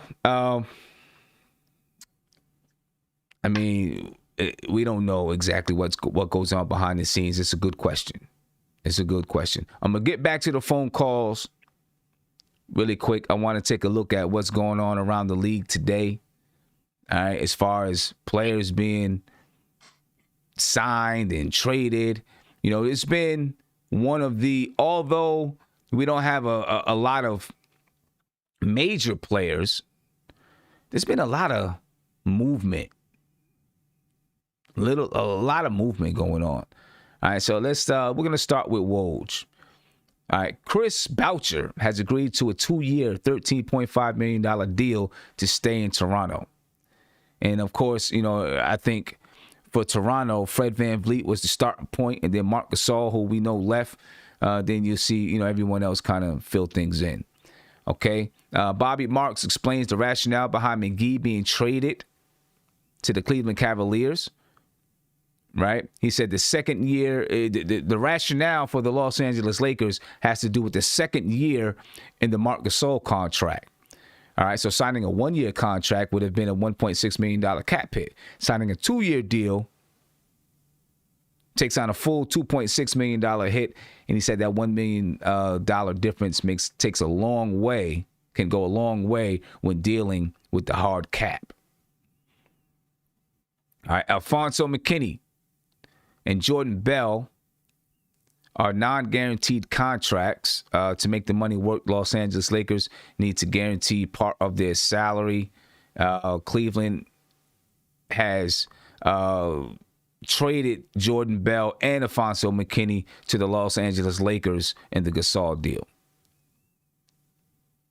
All right, we just talked about that. Gasol signing a 2-year deal with the Los Angeles Lakers. The Los Angeles Lakers are putting together they just won the championship. Now they're beefing their team up more. I mean, they've acquired, who'd they get? They got Dennis Schroeder. Now they got Marc Gasol. Who else did they pick up? I forgot. They picked up somebody else. Wes Matthews. They got Wes Matthews. We don't know because we ain't Lakers fans. And they got Montrezl Harrell. Right. And Schroeder. Yeah, Schroeder, Montrezl Harrell, Wes Matthews, Marc Gasol. They're trying to, they're trying to put together something over there. Not trying to, they put it together. Right, JaVale McGee, again, is traded to the Cleveland Cavaliers. JaVale McGee, the Los Angeles Lakers and the New York Knicks were having discussions about JaVale McGee. Clearly, it didn't work out, and then all of a sudden, there was discussions, and then all of a sudden, boom, the Knicks signed Austin Rivers. Then they made the trade. They traded away Ed Davis, and then right after that, you heard about the Lakers sending McGee to the Cleveland Cavaliers. All right, we talked about Austin Rivers' contract, 3 years, $10 million. The final 2 years of that contract are non-guaranteed. All right. We talked about Omari Spellman and Jacob Evans being traded to the New York Knicks for Ed Davis. It remains to be seen if the Knicks are going to waive both of those guys. Now, Omari Spellman is only, he's going to be in his third year this season. Both of these guys are very young. Right, so there's a chance that the Knicks might turn around and look at him and say, hey, you know what? We'll keep one of those guys, especially if Julius Randle does get moved, then you may say we're going to keep Omari Spellman as another power forward on the team. Right? The Pacers are trading forward TJ Leaf for a future second-round pick to OKC. For Leque, however you say his name. OKC is in the middle of everything. Jalen Leque. The pace, we just talked about that. Let me see. What else are we missing here? Let me go down the list. Donovan Mitchell. That man Donovan Mitchell signed a max extension. Got his bag. Got his money. Signed a max extension. As expected, right? Jason Tatum has agreed to a 5-year, $195 million extension with the Boston Celtics. Right? Listen, Jason Tatum is a player, bro. He is a player. He's not doing anything but getting better. Mm-hmm. You know what I mean? Getting better. The 76ers are trading Zaire Smith to the Pistons for center Tony Bradley. Smith's, according to Adrian Wojnarowski, and as we probably know, Smith has had a, 2 difficult first seasons in the NBA with the Sixers. Right, he's that only player really development is real weird there. Yeah, it is. It is. He's only played 13 games, and he was like the 16th pick in the 2018 draft. Hey, maybe he's going to a spot where he can excel. All right, Davis Bertans. He signed a 5-year, $80 million deal with the Washington Wizards. Dang. Yeah, Davis Bertans. I mean, the Wizards... the Wizards, I guess the Wizards trying to prove to Bradley Beal that they're going to put pieces around them, but I feel like the Wizards are setting themselves up to just be a team that's meddling there around the 11th, 10th spot every season and not really going anywhere. A couple years ago, familiar. Yeah, it sounds very familiar. A couple years ago, they looked like they were a team that was budding. Now it's just over, man. They need to just let it go. That's how I feel about it with the Wizards. They need to just let it go. Trade Beal. Let's let it rock. I like Bradley Beal. He's a player that before he got the contract that he got, I was like, I'd like to bring him to the Knicks. I think I like Bradley Beal. I really do. I think he's good. I think he's one of those guys that because you don't see him a lot, you don't know how good he is. Once he gets on a team that is a contending or a really good team, people are like, damn, Bradley Beal is nice. Mm-hmm. And he didn't make the All-Star team last year. He was supposed to. Yeah. But I think he averaged like the second. The Wizards are so bad, that's why. Yeah. I mean, shouldn't have anything to do why you made an All-Star team or not, but. Jonte Porter, he's agreed to a 3-year, $6 million deal with the Memphis Grizzlies. Free agent Damian Jones has agreed to a 2-year deal with the Phoenix Suns.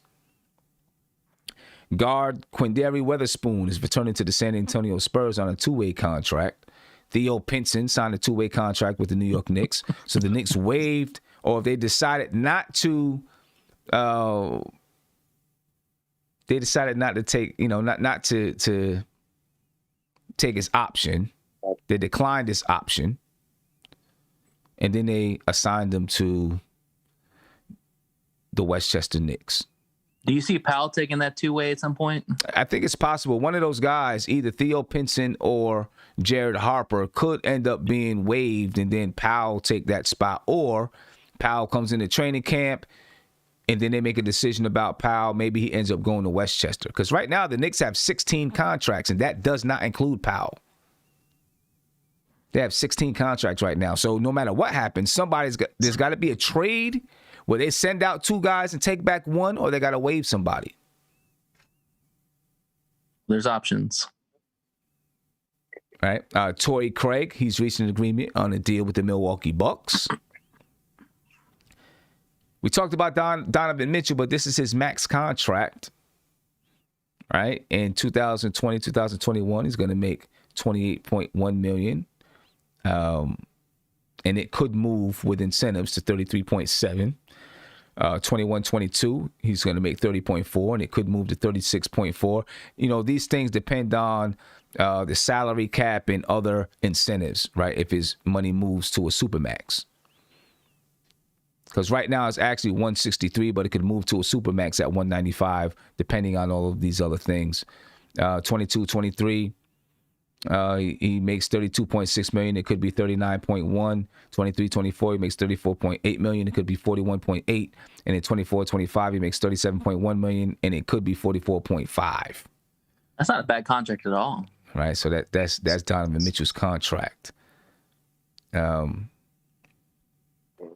then I read somewhere that there's a player option in like the 4th year or something like that. So, you know, for those who are holding out hope that Donovan Mitchell ends up a New York Knick, there's that option. It's not going to happen, but there's that option. All right. Through trades, according to Adrian Wojnarowski, through trades and free agency, Neil Ashley has filled holes at the power forward. Talking about for the Portland Trailblazers, strengthening. Neil Ashley has filled holes at the power forward spot for the Portland Trailblazers by bringing in Covington and Carmelo Anthony, right, and adding depth. They also got Rodney Hood, Cantor. And they got Cantor to solidify their front line. They got Harry Giles, or Giles, however it's Giles, right? However you say it. Wow. He's young. He's athletic, and he is a, you know, low risk, high reward type of guy. Man, I would have wanted that guy. Right? He's agreed to a 1-year deal with the Portland Trailblazers. They're going to the finals.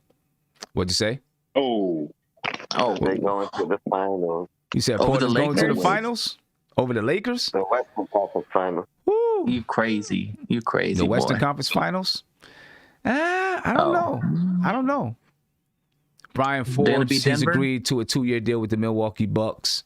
Let's take a look over here and see what Shams is talking about. See what Shams got on the tap for us.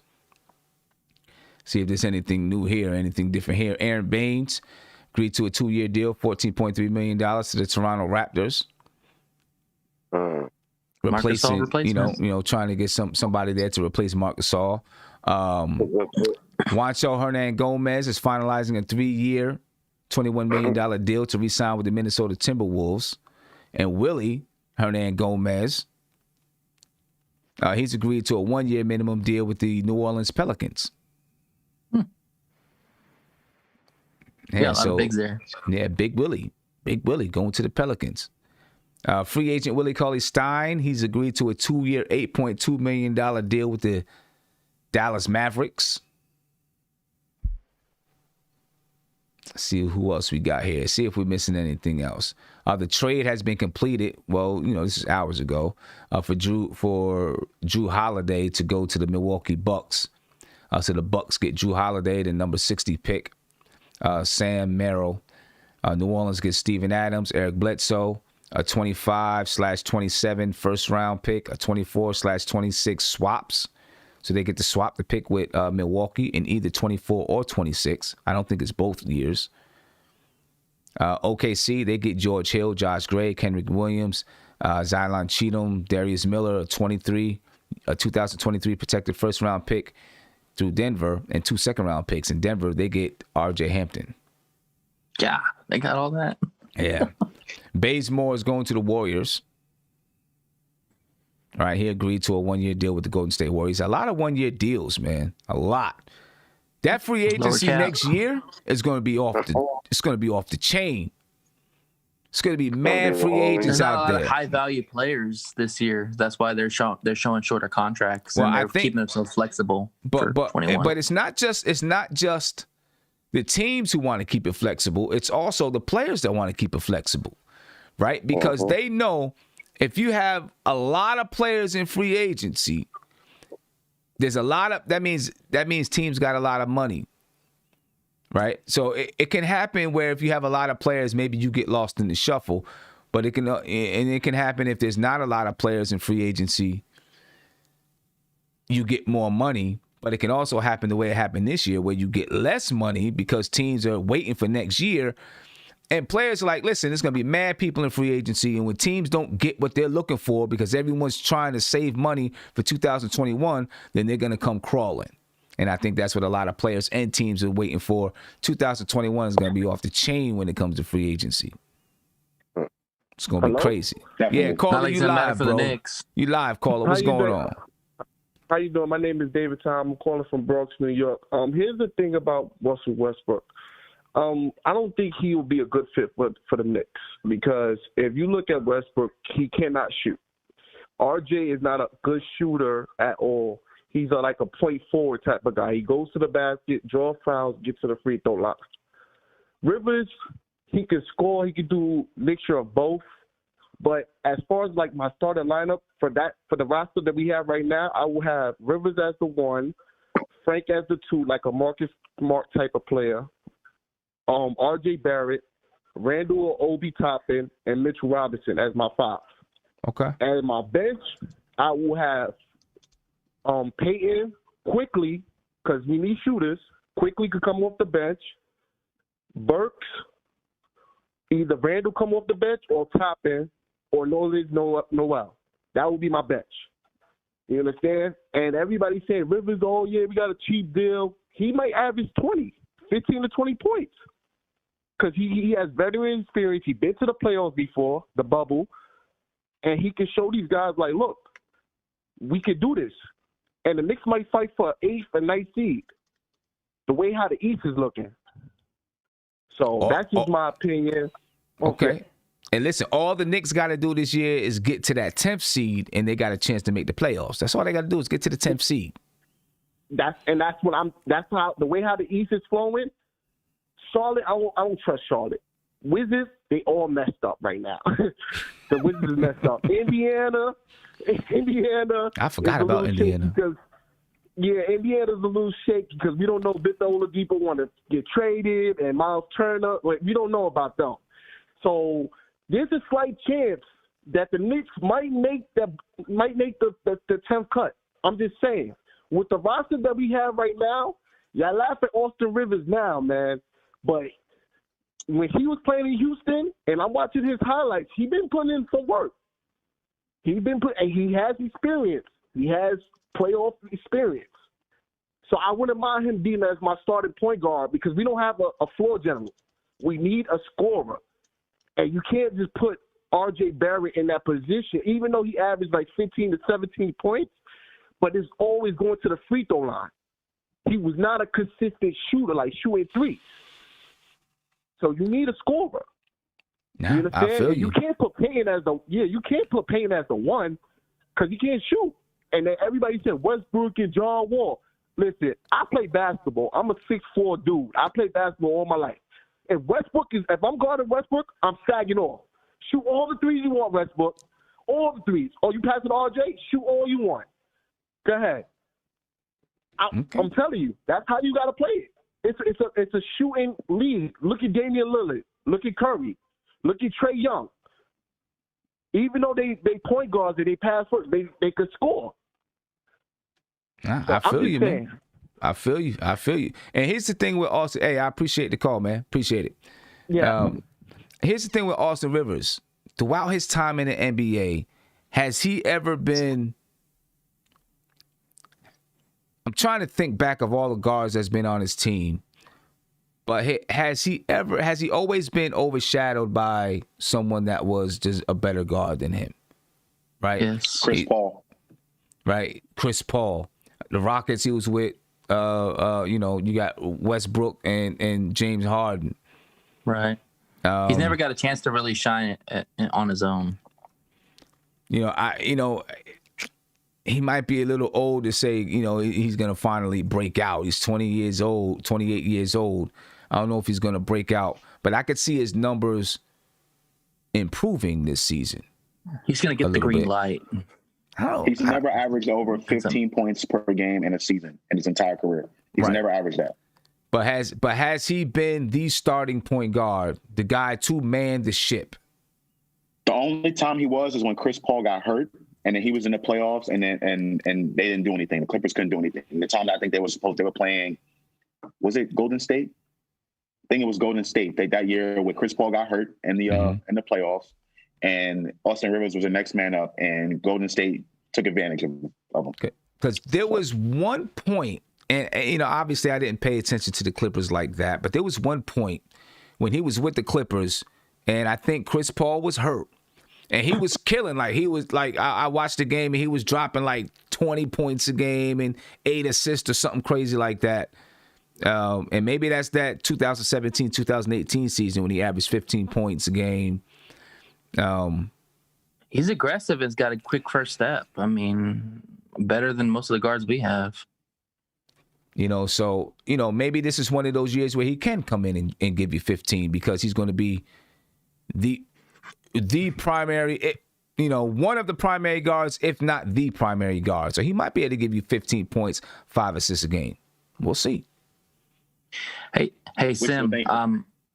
I just saw a rumor. I ain't wishing for nothing. I'm just saying it. Maybe. You know what I'm saying? Look. So look. Check it out.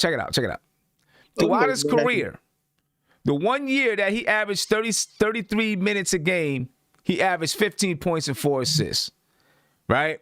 The year before that, he averaged 27 minutes a game, 28 minutes a game. He averaged 12 points, 3 assists. He's never really been an assist guy. Okay, better than most of our point guards right now. And then he goes back down to 26 points a game, 23, 28. Now clearly, there's a reason that he only plays those amount of minutes. So. I'm just saying, all I've been hearing a lot of callers is hopefully this, hopefully that. The Knicks sign these guys, and then hopefully. Well, we're the Knicks. We're based on hope. That's but listen, but even if you sign Westbrook, it's going to be hopefully. Yeah, hopefully he stays healthy. Hopefully his well. knees don't give out on him. Well, not if you sign him, if you trade for him. Hopefully. But my thing is, what you're going to get with Russell Westbrook. You're going to get that 25 point per game, that 7 assists. Yeah, but how many shots? You're going to get that 25 points. You forgot the other category of Russell Westbrook, the turnovers. But that's fine. That's better than what we have right now. Randall, who has a lot of turnovers. That's better than what we have right now. Can you picture Russell Westbrook and Julius Randle on the lineup together? They're going to be traded for each other. I mean, I would not want to see Julius Randle and Russell Westbrook together. I don't think that would be good. But if it did end up, and there's no way right now that it could happen. If you're going to get Russell Westbrook, you got to trade Julius Randle. If somehow it ended up that they were on the same team together, it probably wouldn't be enjoyable for me. But also, Randle wouldn't have the ball in his hand as much, so it's going to be less turnovers, right? And he'd probably only get it in certain positions. Caller, you live. What's popping? How you doing, fellas? My name is RJ. What's up, RJ? Is this Mr. RJ Barrett Jr.? Calling in to give us a piece of his mind? In my early days, maybe. All right. In my early days, but I'm 5'9", man. I don't got that height. I'm a diehard Knicks fan, man. Right now, I currently reside in Boston, man, and I gotta always hear all this Celtic talk and 17 chips and counting and how great they are. And we get I get a lot of flack, put it that way. But long story short, man, I don't think Westbrook should be coming to our team personally. If we look at his contract, what does he make? He's supposed to be making 41 this year, 44 next year, then 45. Like, I'm just tired of seeing the history repeating itself, where players come, get paid, they get the bag from us, they don't do nothing for us, and they just move on. I just rather us stay young. We build for once in our lives. We build instead of starting, making that weak splash free agency signing, I like to call it, and we just don't get nothing in return. I'm just tired of seeing the Eddie Currys, the McDyses. I could go on. Russell Westbrook compared to Eddie Curry and Antonio McDyess. We didn't go after Fred VanVleet. We dropped the bag. Period. If we're gonna go after Westbrook, I have all these hopes. We should have went after Mr. Fred VanVleet, 26, averaging 17.6 points last year, got a chip. He could have been the glue with these young pieces that we have. I could already see him doing that pick and roll with Obi, over the head alley, boom, off the backboard, whatever, fast break. Great outside shooter, you know, bringing that experience, that pedigree. Yeah. I think the thing with Fred VanVleet is the Knicks got word that he wasn't really leaving Toronto. He wanted to stay home, so they didn't even inquire because he wanted to stay home. So I think that was what happened with Fred VanVleet. I believe the same, but I feel like, you know, with this new regime, we need to break the history of, you know, just taking the word and, you know, legitimately like pursue these players. But here's the thing. I think when I think it's like they probably reached out before free agency even started and said, hey, what's going on? What's happening? They said, nah, he's not interested in going to New York. He's going to stay in Toronto. True. You know, so I think there was, you know, that kind of an inquiry. Yeah, I kind of sensed that day two, nothing was going on. Like, he was kind of like under the radar. I'm like, what's going on with Fred? Like, I don't see no transaction, no words, no sources. You know, I was going up and down my Twitter, my Bleacher Report, nothing. Right. So, hey, I appreciate your call, man. Appreciate the time, brother. Thank you for having me. No doubt. Have a good one, fellas. Peace.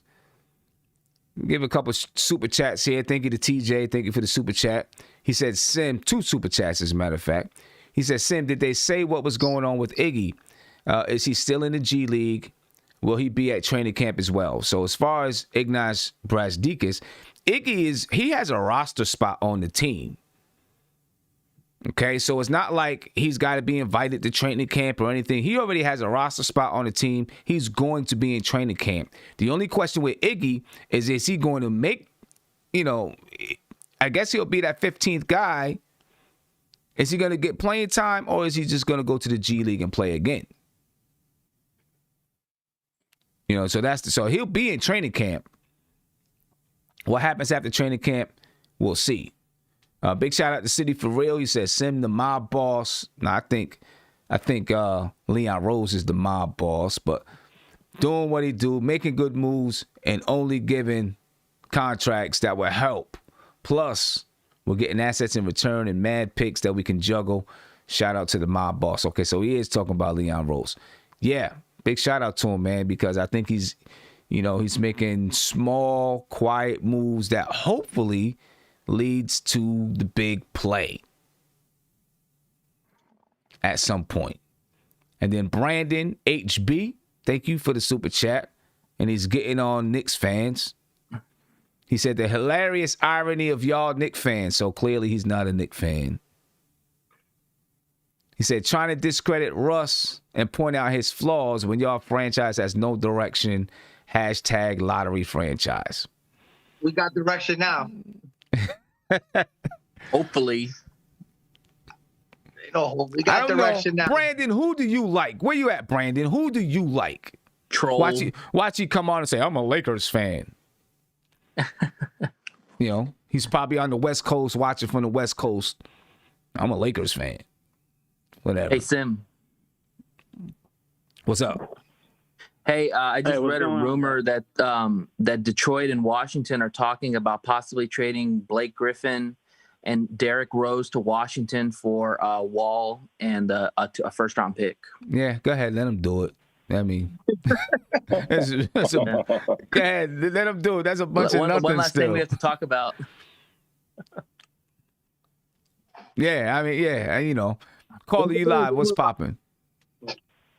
Hey, I got 2 scenarios for you guys. The first one is what I'd like to happen for the Knicks. The second is what I think is going to happen. Okay. So the first, what I'd like to happen is I'd like to give Frank Ntilikina a chance to show that he could be the starting point guard. We've seen what he can do in France, for the national team, and I think if we give him that chance with Tom Thibodeau, I feel like he can at least be a starter. What I think is going to happen though, and what's confusing me about this offseason is the front office is making smart moves for the future. But then you hear Tom Thibodeau wants to win now. Tom Thibodeau is 62 years old. I don't think he's going to hang around for a decade, 5+ years at the very least to really see what we have on this roster. So what I think is going to happen is what we've been saying is Russell Westbrook. And unfortunately, I just think that's the way that it's going to go. But to say that the Nets, to compare the Nets situation to with, the Knicks is not right, because if we bring up Russell Westbrook and then suddenly, we get the 8th seed or something like that, who else can we really get at that point when you've got a $44 million contract on your cap? So that's all I'm saying, guys. I'll hang up and listen. Yeah. Oh, he hung up already, huh? I don't know. What do you guys think of what he was saying, man? He's got a point. Yeah, he does. I mean, what are you going to do? In my opinion, let's just say Russell Westbrook comes. Okay, how many years left on his contract? Like 3 years left. Okay, so let's just say 3 years. What happens after the 3 years? Who's your next point guard? Well, the hope would be that if Russell Westbrook comes, you return the organization to some respectability. You're fighting for a playoff spot. Maybe you move up to the 8th seed. Maybe you even get up to being the 5th, 4th seed, right? And then when it comes time for that contract, you've built a team that, okay, maybe Russell Westbrook is taken out, but hopefully you've developed some players that come after him, are ready to take over, and then maybe you sign him to another contract to finish out his career or something like that. I don't know. But obviously not that big of a contract at that point. And you still have all your draft picks. So everything that we're talking about right now about developing these guys, you're still able to do that. You're not sacrificing your development to bring in Russell Westbrook. That's not the point of that. So, but you are in a sense, because the question is, like, if you bring in Westbrook, you're going to have to bring in more vets because it's a win now mode with Westbrook. No. It's not a. Yeah, no, hold on. Win now mode. Okay, go ahead. But no, here's my thing, is that we've spent a lot of draft capital on high draft picks on players that we're not just going to give up just for nothing. We want to keep them and build a core because Westbrook is already 30 plus 32 or whatever years old. So these other guys are going to be here for the next, hopefully, 5-6 years, whatever. So, but everybody says that if you bring in Westbrook, you're going to have to bring in vets because you're going to turn into a win now mode. My question is, what are you going to change? I mean, are you just expecting Westbrook to come in and just make us a playoff team by itself? But here's the thing. It wouldn't, if you traded for Westbrook, that's not going to happen all this offseason, right? If you did trade for Westbrook, you'd add him into to the team that you have. Say that you trade 2 players for him. You trade 2, you're getting back 1. Maybe, who knows? You might trade another guy or waive another guy or something like that. Maybe you have another roster spot. Maybe you do add 1 vet type of guy or something like that. But you play with what you have now, and then you see what happens at the at the trade deadline. Maybe there's someone you can add. Let's not forget guys like Austin Rivers, Alfred Payton, Burks, New Orleans Noel, right? These guys are making $5 million a piece for 1 year. That's $20 million right there without you giving up any youthful players. That's already $20 million. Okay, you find a couple other guys that you're ready to get rid of. Bullock, I'm not saying Bullock, but like if it got to that point, where you're ready to sign another big guy because you got a guy like Russell Westbrook or whoever, you can clear up $30 million to sign that guy without giving up your young players. You see what I'm saying? Exactly. Because of the way that they structured the contracts. So you really wouldn't have to give up those guys. But realistically, how many good years does Russell Westbrook have? I mean, he does have knee problems. He's been pretty durable. How many years are we? What's the window with him if we do? You can't ever predict. We're predicting injuries. This guy he averaged the second highest amount of points per game he did last season. 1 season ago. Or this past season that just ended a couple months ago. So we can't just be predicting injuries. The whole purpose of bringing someone like that in your locker room and to play basketball for you is so that you can go out and win some games just to be competitive. But right now, as it stands, the Knicks do not have a competitive. I don't see them competing for any type of playoff spot. Well, they might compete for that 10th spot. They might compete for the 10th spot. And if they compete for the 10th spot, then they get into the play-in game, the play-in tournament. If they can get into that play-in tournament, all it takes is a win. And it's all really based on a win or two. Right, Listen, 2 I'll wins. be happy if they get to that 10 spot, and even if they lose, I'm happy because that means that they were playing meaningful games till the end of the season. That's true. And listen, a better defensive team, and another step up for RJ. I mean, let's say Toppin comes in and really, hits the ground running and goes. If we get rid of Randall, I mean, who knows, man? I mean, it's all going to be based on these young talent. I mean, we kind of took a step back last year, so hopefully this year it's a step forward, and we'll continue to get better. We'll see. Well, listen, last year was crazy, was wild. Hopefully things have calmed down a little bit and we can start to develop some more consistency. We don't know what's going to happen. I'm just, I think if I feel like I trust this front office, and so whatever they do, I'm going to try to trust them because I do. I trust some of the things that they're doing out there. We have no choice. And I feel confident. We have to. I mean, have to be I don't have hopeful. to trust anybody. No. I can say I don't trust these dudes if I want to. But I mean, right? if you're a true Knicks, if you're a true Knicks fan and you're a diehard Knicks fan, you trust that they hired the right people. Hell no. I didn't trust Steve Mills' ass. What you mean? I'm still a Knicks fan, but I didn't trust Steve Mills. Well, I mean, you've got to be hopeful and prideful for that they have the right people in play. Hopeful is not trust. No. And that's the 20th time I've heard that word today. 20 times. Hopeful. Hopeful is not trust. You know what I'm saying? But I do trust this front office. So if they go out and they sign or trade for Westbrook, I'm going to trust that they know what they're doing. You know what I mean? I'm trying to trust these guys. I'm looking at the little things that they've done. They didn't give in to the pressure to do something splashy just because people want them to do something splashy. And they did little moves that is, that are going to set them up. So I trust them. We don't have the pedigree or the staying power right now to be respected right now. We're actually the laughingstock until we start winning and become more meaningful an organization. I mean, that's when we'll really start getting players of high caliber. Right now, we're just going to get whatever we can, like you said, shopping in the $5 section. Well, right now, free agency might be tough for you, but you can acquire players via trade too. WV Big Dave on Twitter, he said, guys, could Westbrook handle the New York media? I think so. I think he'd be just fine with the New York media. I think he'd be cool. I think people would. Yeah, I think he'd be just fine with the New York media. The fan base is gonna love him. I'll tell you that right now, because anybody who knows or sees Russell Westbrook on TV, the guy is all heart, pure motor, everything. The fan base will love him. Will fall head over heels for him. And listen, I did get a little tip. I did get a little tip. I got a tip that Julius Randle was seen in Dallas on Monday. This was last Monday, though. Right? He was seen in Dallas at a gym working out. He was working out with CJ Miles, and he got a phone call in the middle of their workout, in the middle of running, and they had to stop the game so he can take the phone call. And I got a picture of him walking out the gym, taking a phone call and stuff like that. Or someone sent it. Who knows? He could have been talking to his grandmother. He could have been talking to his wife about his son just put poop all over the walls or something. Who knows? It could have been anything. You know what I'm saying? I'm just saying. Seeing somebody seeing him working out and had to.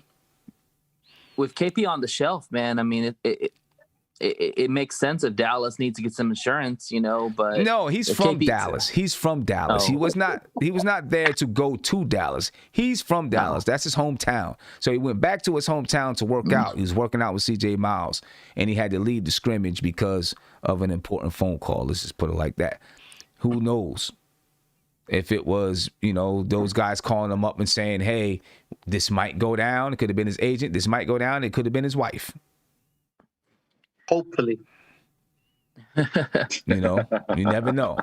Have you ever seen a player be turned around so quickly? Like, everybody was excited when we got him, and then after the season's over, everybody's like, trade his ass. Well, I mean, the thing is, people play you see someone, you say, oh, yeah, this guy might be a good fit. And then they start playing. And if you don't like their style of play, then, it can turn around quickly. I mean, that's what happens with GMs all the time. I was happy about when we got him. I thought he'd be a great fit for us. And then I saw his turnovers and part of it to me with Julius Randle was, when you look at everything that was going on with the team, it's not, he's been a high turnover player his career, right? But he's done a lot of, he's 19 points, just about 10 rebounds per game. I don't care what nobody says. People can get mad and people always say all this stuff about, meaningless stats or empty stats. That's trash to me. The whole empty stat thing to me makes no sense whatsoever, right? There's only one way that empty stats kind of make sense, is if your star player is playing in the game when you're up 30 and then he's padding the stats. That's empty to me, right? But if you have a player that comes off your bench, your 15th man, and he's playing when the team is down 30 or up 30, and he drops 10 points, that's not empty to me. To me, that's him fighting to prove that he belongs in the rotation. So those points mean something, right? If you have a player that scored 20 points and 10 rebounds, but the team lost by 20, but he scored those 20 points and 10 rebounds when the game was in the balance, that's not empty stats to me. You know what I'm saying? And, so people say that about players. I just think it's dumb. Oh, those are empty stats. What do you mean it's empty stats? So anytime a player scores 30 points and their team loses, you're going to tell me that those stats were empty? No. Thank you. If they score those points and they do it while the game is in the balance, then that's good points. And that's good rebounds or good stats, whatever it is. You know what I'm saying? For the most part, Randle did it when the game was in the balance. Did he make mistakes? Tons of them. Tons of them. Did he make bad decisions? Tons of them. Just like every other player on the team did. People just, just 20 games. Everyone just had to have a scapegoat. Every year there's a scapegoat. There's going to be a scapegoat this year. If Randle is traded, there's going to be if Randle is traded and Westbrook comes in, Westbrook is going to be the scapegoat. If Randle is traded and Westbrook doesn't come in, somebody else comes in, it'll probably be RJ. People are going to start complaining, oh, man, this guy, he does this, he does that. Somebody's going to be the scapegoat if the Knicks aren't winning. They're going to use the B word. And so, I'm not – listen, for the right player, I would trade Randle at any time. I just last year got so frustrated of so many people using him, acting like he was the only player on the team to make mistakes. And it used to really, it would just irk me. So I was like, come on, man. It's crazy. Not only that, but they also blamed him for RJ Barrett's, not having the type of season that we wanted to see from RJ Barrett, which is not true statistically. And when you watch them play, that's just not the case. The Knicks had a terrible roster. Or saying they didn't get along or something like that. I mean, it's terrible. It just wasn't when RJ had the second highest usage rate on the team. He took this, I think, for a guy that people complained about so much, Julius Randle took 15 shots a game. That's really not a lot of shots. Yes, it led the Knicks, but 15 shots a game is not a lot of shots. Guess what? RJ Barrett took 13 shots a game. Right? It just so happened. Yeah, Russell, it's going to be 25 shots a game. Nah, probably 18, 19, maybe 20. But still. But what I'm saying though, about the dynamic between those two players is that the reason why Julius Randle was able to average 20 points a game is because he shot a higher percentage from the field. If RJ shot a higher percentage from the field, he would have averaged 17, 18 points per game too. Right, because he made it at a higher clip from three than Julius Randle did. He got to the line more than Julius Randle did. Right, so if he would have converted from the line, if he would have made it from three, right, then he might have been averaging 20. You know what I mean? So to me, it was just like, come on, man. People are just complaining. People say, oh, he's got his hands up in the corner, clapping for the ball. I can guarantee you, if you go back and watch, right. Every player that had the ball, if RJ was open, he had his hands high in the air looking for the pass because he wanted the ball, that's what you're taught to do. Right? You're on the opposite side of the floor, put your hands in the air, clap for the ball. It doesn't mean that he was upset that he didn't get it. It just means that that's what he was taught to do. Clap for the ball. I play with a shooting machine. And if the shooting machine takes too long, I'm sitting there clapping like, come on, pass the ball. The shooting machine. It's just habit. You know what I'm saying? So it used to just that's New York media for you, man. They blow things out of proportion. Yeah. It's the Knicks fan too. Knicks fans as well. Yeah. Yeah, that joint used to just it used to just get me upset. Like, come on, man. You know. So and at the end of the season, you know, for whatever it's worth, I thought that they had, you know, I mean, maybe they did have some chemistry issues as far as playing together, knowing when to pass one another. That's natural when you have two players just coming together. I thought at the end of the season it got much better. You know, but people are gonna see what they want to see and hear what they want to hear. Caller, you live? What's popping? Hey, what's going on, Sam? I'm good, I'm bro. calling because everything is, you know, like I think a lot of people sleeping on the fact that I think the Knicks are trying to be in competition with the Oklahoma City Thunder.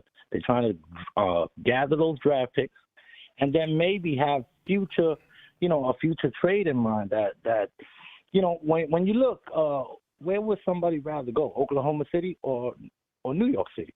I think that's very obvious. And basically, like with the Nerlens Noel signing, I believe they got him for security blanket if they have to move Mitch, because a lot of people are forgetting that he's with Rich Paul and they want the bag. And I don't know if Mitch, not an all-around player, deserves the bag. And, and the way they're going with the point guard is I think they're going to get rid of DSJ and some of these guys because they're going with that combo guard kind of thing going on with Austin Rivers and some of the guys they brought on board. What you think? Yeah, I mean, they are right now. That's what they're going with, that kind of combo guard type of player. Elfrid Payton right now is the purest point guard that they have on the roster. Right? Everybody else is kind of that combo guy. It feels like if they stick with this group, it feels like all season long they're going to be going with a point guard by committee. And I don't know if that's the, you know, I'm looking to see if someone's going to like really grab a hold of it and say, yeah, this is my spot.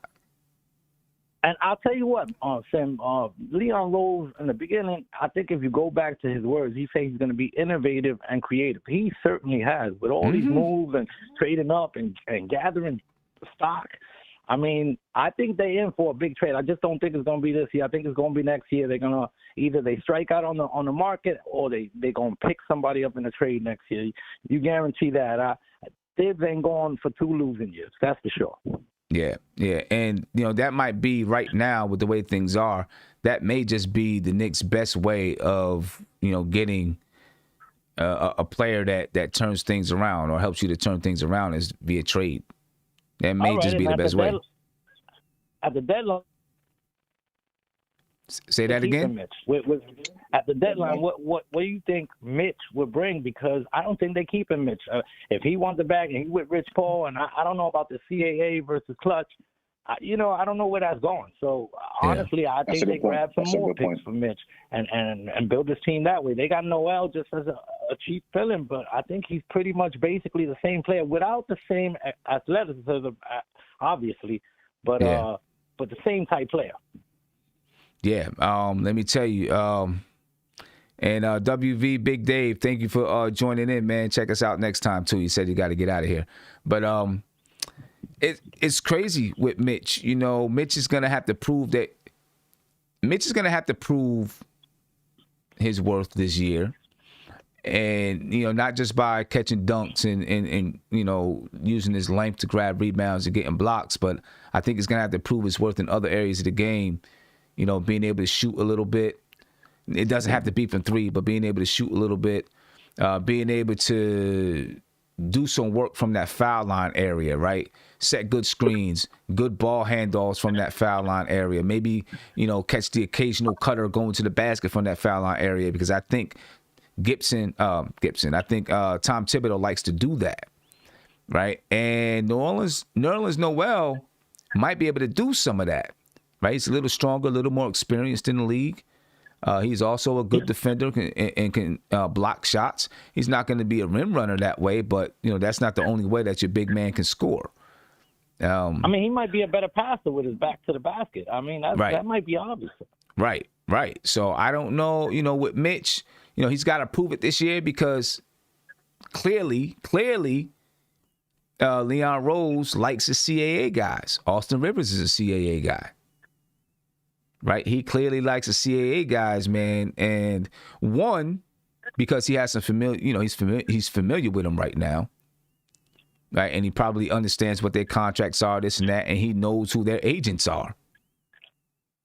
And I'm going to add, Sam, that Leon is the Don. I know I heard you say that before, but when you have nobody pick Obi until the 8th pick, that is a respect move, and that was a present for Leon. They did not want to mess with Leon. They gave him a present. Here, welcome to the league. No doubt. I agree. That's for real. There's something somewhere where, they're like, you know what? We're going to let Leon get his. That is a respect move. Because I don't care. Obi should have been taken higher. No doubt. No doubt. Tell me one negative thing that came out about this kid before the draft. Besides, he has to work on his defense. Nothing. I mean, the bouncing around schools is probably a negative point around, but that's because his life dictated that. It wasn't so much of his play. His life dictated that. They had to move from here to there to here to there. So, he came from New York. That's where I'm from, And I'm going to tell you something, man. I'd rather have a New York kid with New York spirit, New York fire, than somebody that's going to fake it and make it and make millions off of it. I'm tired of that player. I feel you, man. Hey, I'm Lou Boogie from Stamford, Connecticut. You know what I'm saying? I joined. I'm a member of MBK. Listen, I respect to the chat, everybody.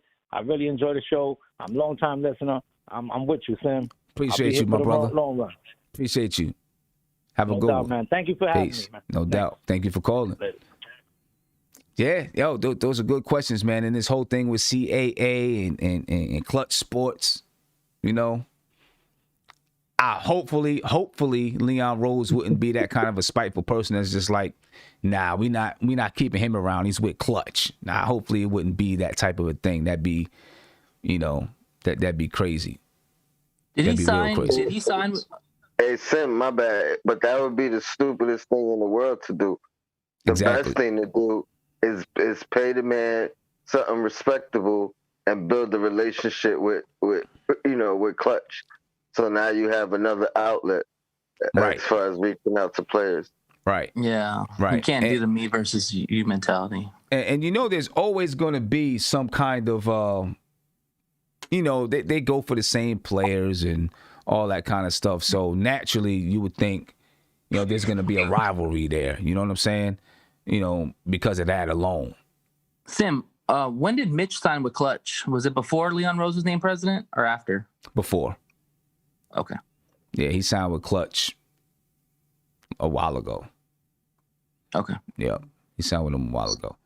We get to another phone call here. Caller, you live. What's popping?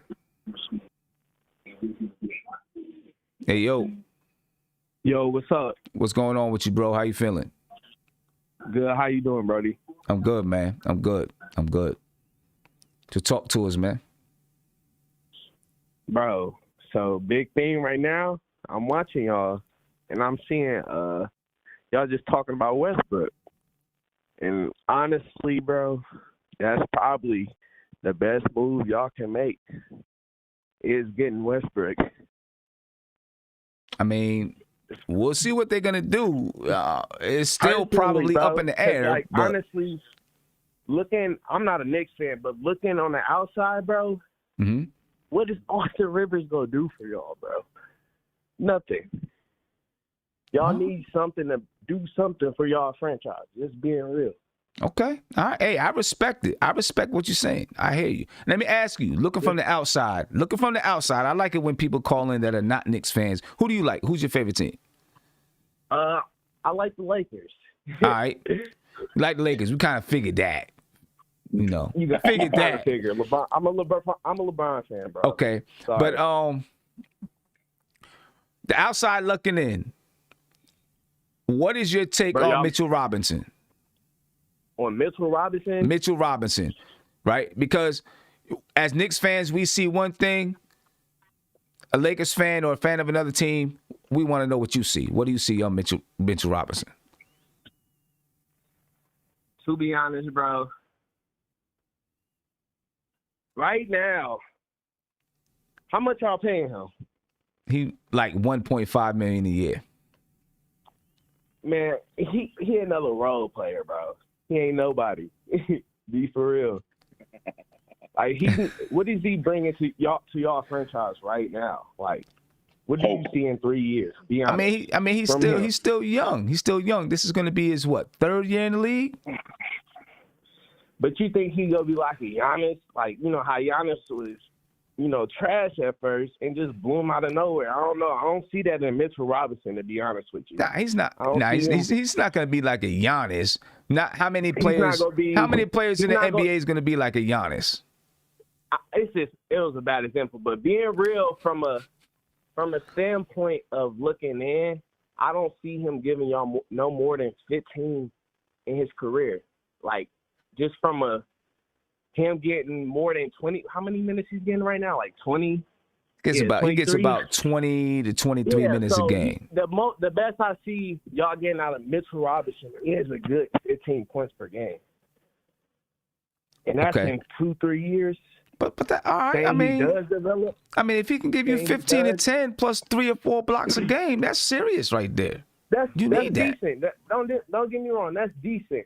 But what does that give y'all for winning? Is Mitchell Robinson going to win y'all basketball games? No. Hold up. No. If he's giving you 15 and 10 plus 4 blocks a game, not right now, but sometime in the future, that doesn't contribute to you winning the game. 4 blocks. Being real, but being real as a basketball team, as the Knicks organization, is Mitchell Robinson going to his 15 points? Is that going to win you basketball games? Will that get y'all in the playoffs? No. Y'all need somebody. Y'all need a franchise player. He's angling for a trade for the Lakers. He's trying to get Mitchell. No, but what I'm saying. Being real, y'all wanted him in the first place. We beat you. But we're not. I don't think. But he does. Every player is not going to be a franchise player, right? I agree with you. We need to have a franchise player. I agree with you with that. All right, I get that. But every player, you don't keep a player around. Y'all leading 4. But hold on, you don't move a player just because he's not going to be your franchise. If this is a guy that you say, you know what, in 2 years this guy might give us 15 and 10, you might want to try to keep him around because you need some guys that can give you 15 and 10. What's your take on R.J. Barrett? R.J. Barrett. R.J. Barrett, he's going to develop. I like him. I never dislike him. He's young. He's really young. It was his first year last year. People expected him give y'all. How much did he give y'all a game? 13? I don't remember. Gave us like 14, 15 a game. Yeah. So that's not bad. Being real from a rookie standpoint, where Mitchell Robinson's giving you 9, the person you need to be talking about is RJ. He's going to develop, bro. He came in the league. This is his first year. He's not going to shoot well, of course. That's something he got to develop. But when he develops his free throw, bro, he start making his free throws, start finishing better, bro. He's gonna be an 18-point guy, just like Julius Randle. He's shooting 46%, I think. Mm-hmm. That's just the difference between him and RJ. RJ's not making his shots right now. Once he develops that 3-pointer and that mid range, RJ's gonna be decent. I like RJ personally. All right. Him and Julius Randle. I think that's a nice combo. Y'all just need a point guard. Y'all don't have a point guard, bro. Well, I mean, it's been like that for years that we don't have a point guard. I kind of disagree with you about Mitch, though. I mean, Mitch was only in his second year last year. You know what I'm saying? He gave you 10 points and 7 rebounds in his second year. He still got some development and some place to go, man. He do. I agree with you, bro. But just from a basketball team standpoint, yeah, he's going to help you. But that person with the Knicks, when I'm looking from the outside, y'all need to win games, bro. Bad. And I want y'all to win. Thank you. I can't argue with you about that. We need some wins because, it gets painful losing all the time. Man, And y'all one of the best organizations to come up, bro. Y'all started this basketball shit. And to see y'all like this and see y'all managers throwing y'all there, bro. Y'all signings, bro, come on. You see how many free agents was out there? Yo, hey, my man, I appreciate your call. And I'm going to be looking for you to call back when we play the Lakers, too. Yes, sir, bro. I appreciate it, bro. I appreciate you, man. All right, bro. It's always nice. It's always nice to hear what other people, other teams think about our players, because we sometimes we have a bloated view of our players, right? And then to hear it from other teams, to hear from other teams, you need to hear from other teams sometimes. Although I disagree with him a little bit about Mitch. I mean, he's not lying. He's not lying. He's not lying. What was he saying about Mitchell again? What was he saying? Because I really couldn't hear him. He was saying it's 15-10 gonna win you games. I mean, it's. I understand what he's saying, but it's a weird question because you gotta have players that can contribute 15 to 10 and 4 blocks. I'll take 15, 10, 4 blocks. Come on. How many centers do that? It's the cornerstone. It's the cornerstone thing that we used to talk about. The cornerstone thing. The cornerstone thing. Right. Yeah, you should start with RJ first. That's the thing. The cornerstone. No, I want to start with Mitch because I get flack from people about Mitchell Robinson because like last year when I was like, I don't think Mitchell Robinson is going to start. Oh, you a Mitch hater, this and that, and the other thing. I get some flack about the dude. So I wanted to find out what some other people think about Mitch. To be honest, he's still developing. To be honest, I think if the Knicks don't start winning some games, I think Mitchell Robinson is gone. I think he is going to leave. And I know the Knicks fans don't want to hear that, but that is the truth. So we're talking about building around him. We need to actually win some games. RJ's going to leave if we don't start winning. So no, I think RJ's a little bit different. I think RJ's a different case.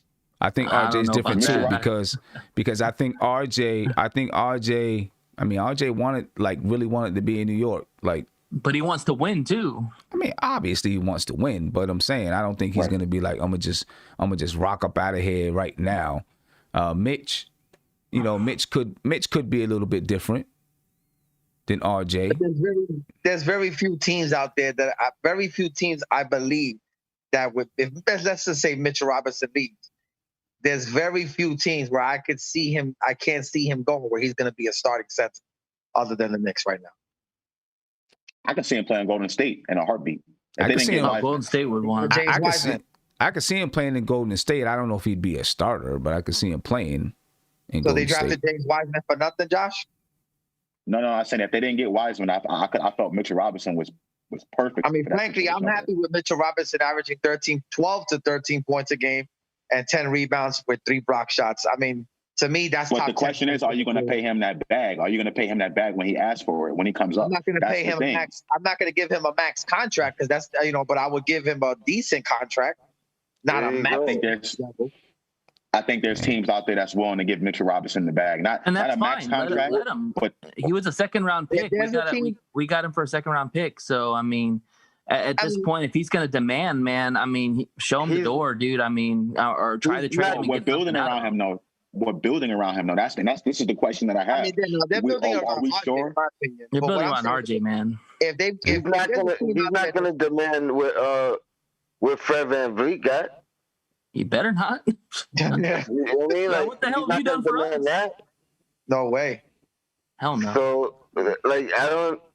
And that wasn't max. He's gonna get a decent contract, especially he's on contract for another 2 years, right? Coming off another 2 years. Mitch is on contract for another 2 years. Yeah, so I want to ask you guys something. I'm Mm-hmm. gonna show you guys this video Obi Toppin, at the Black Ops runs.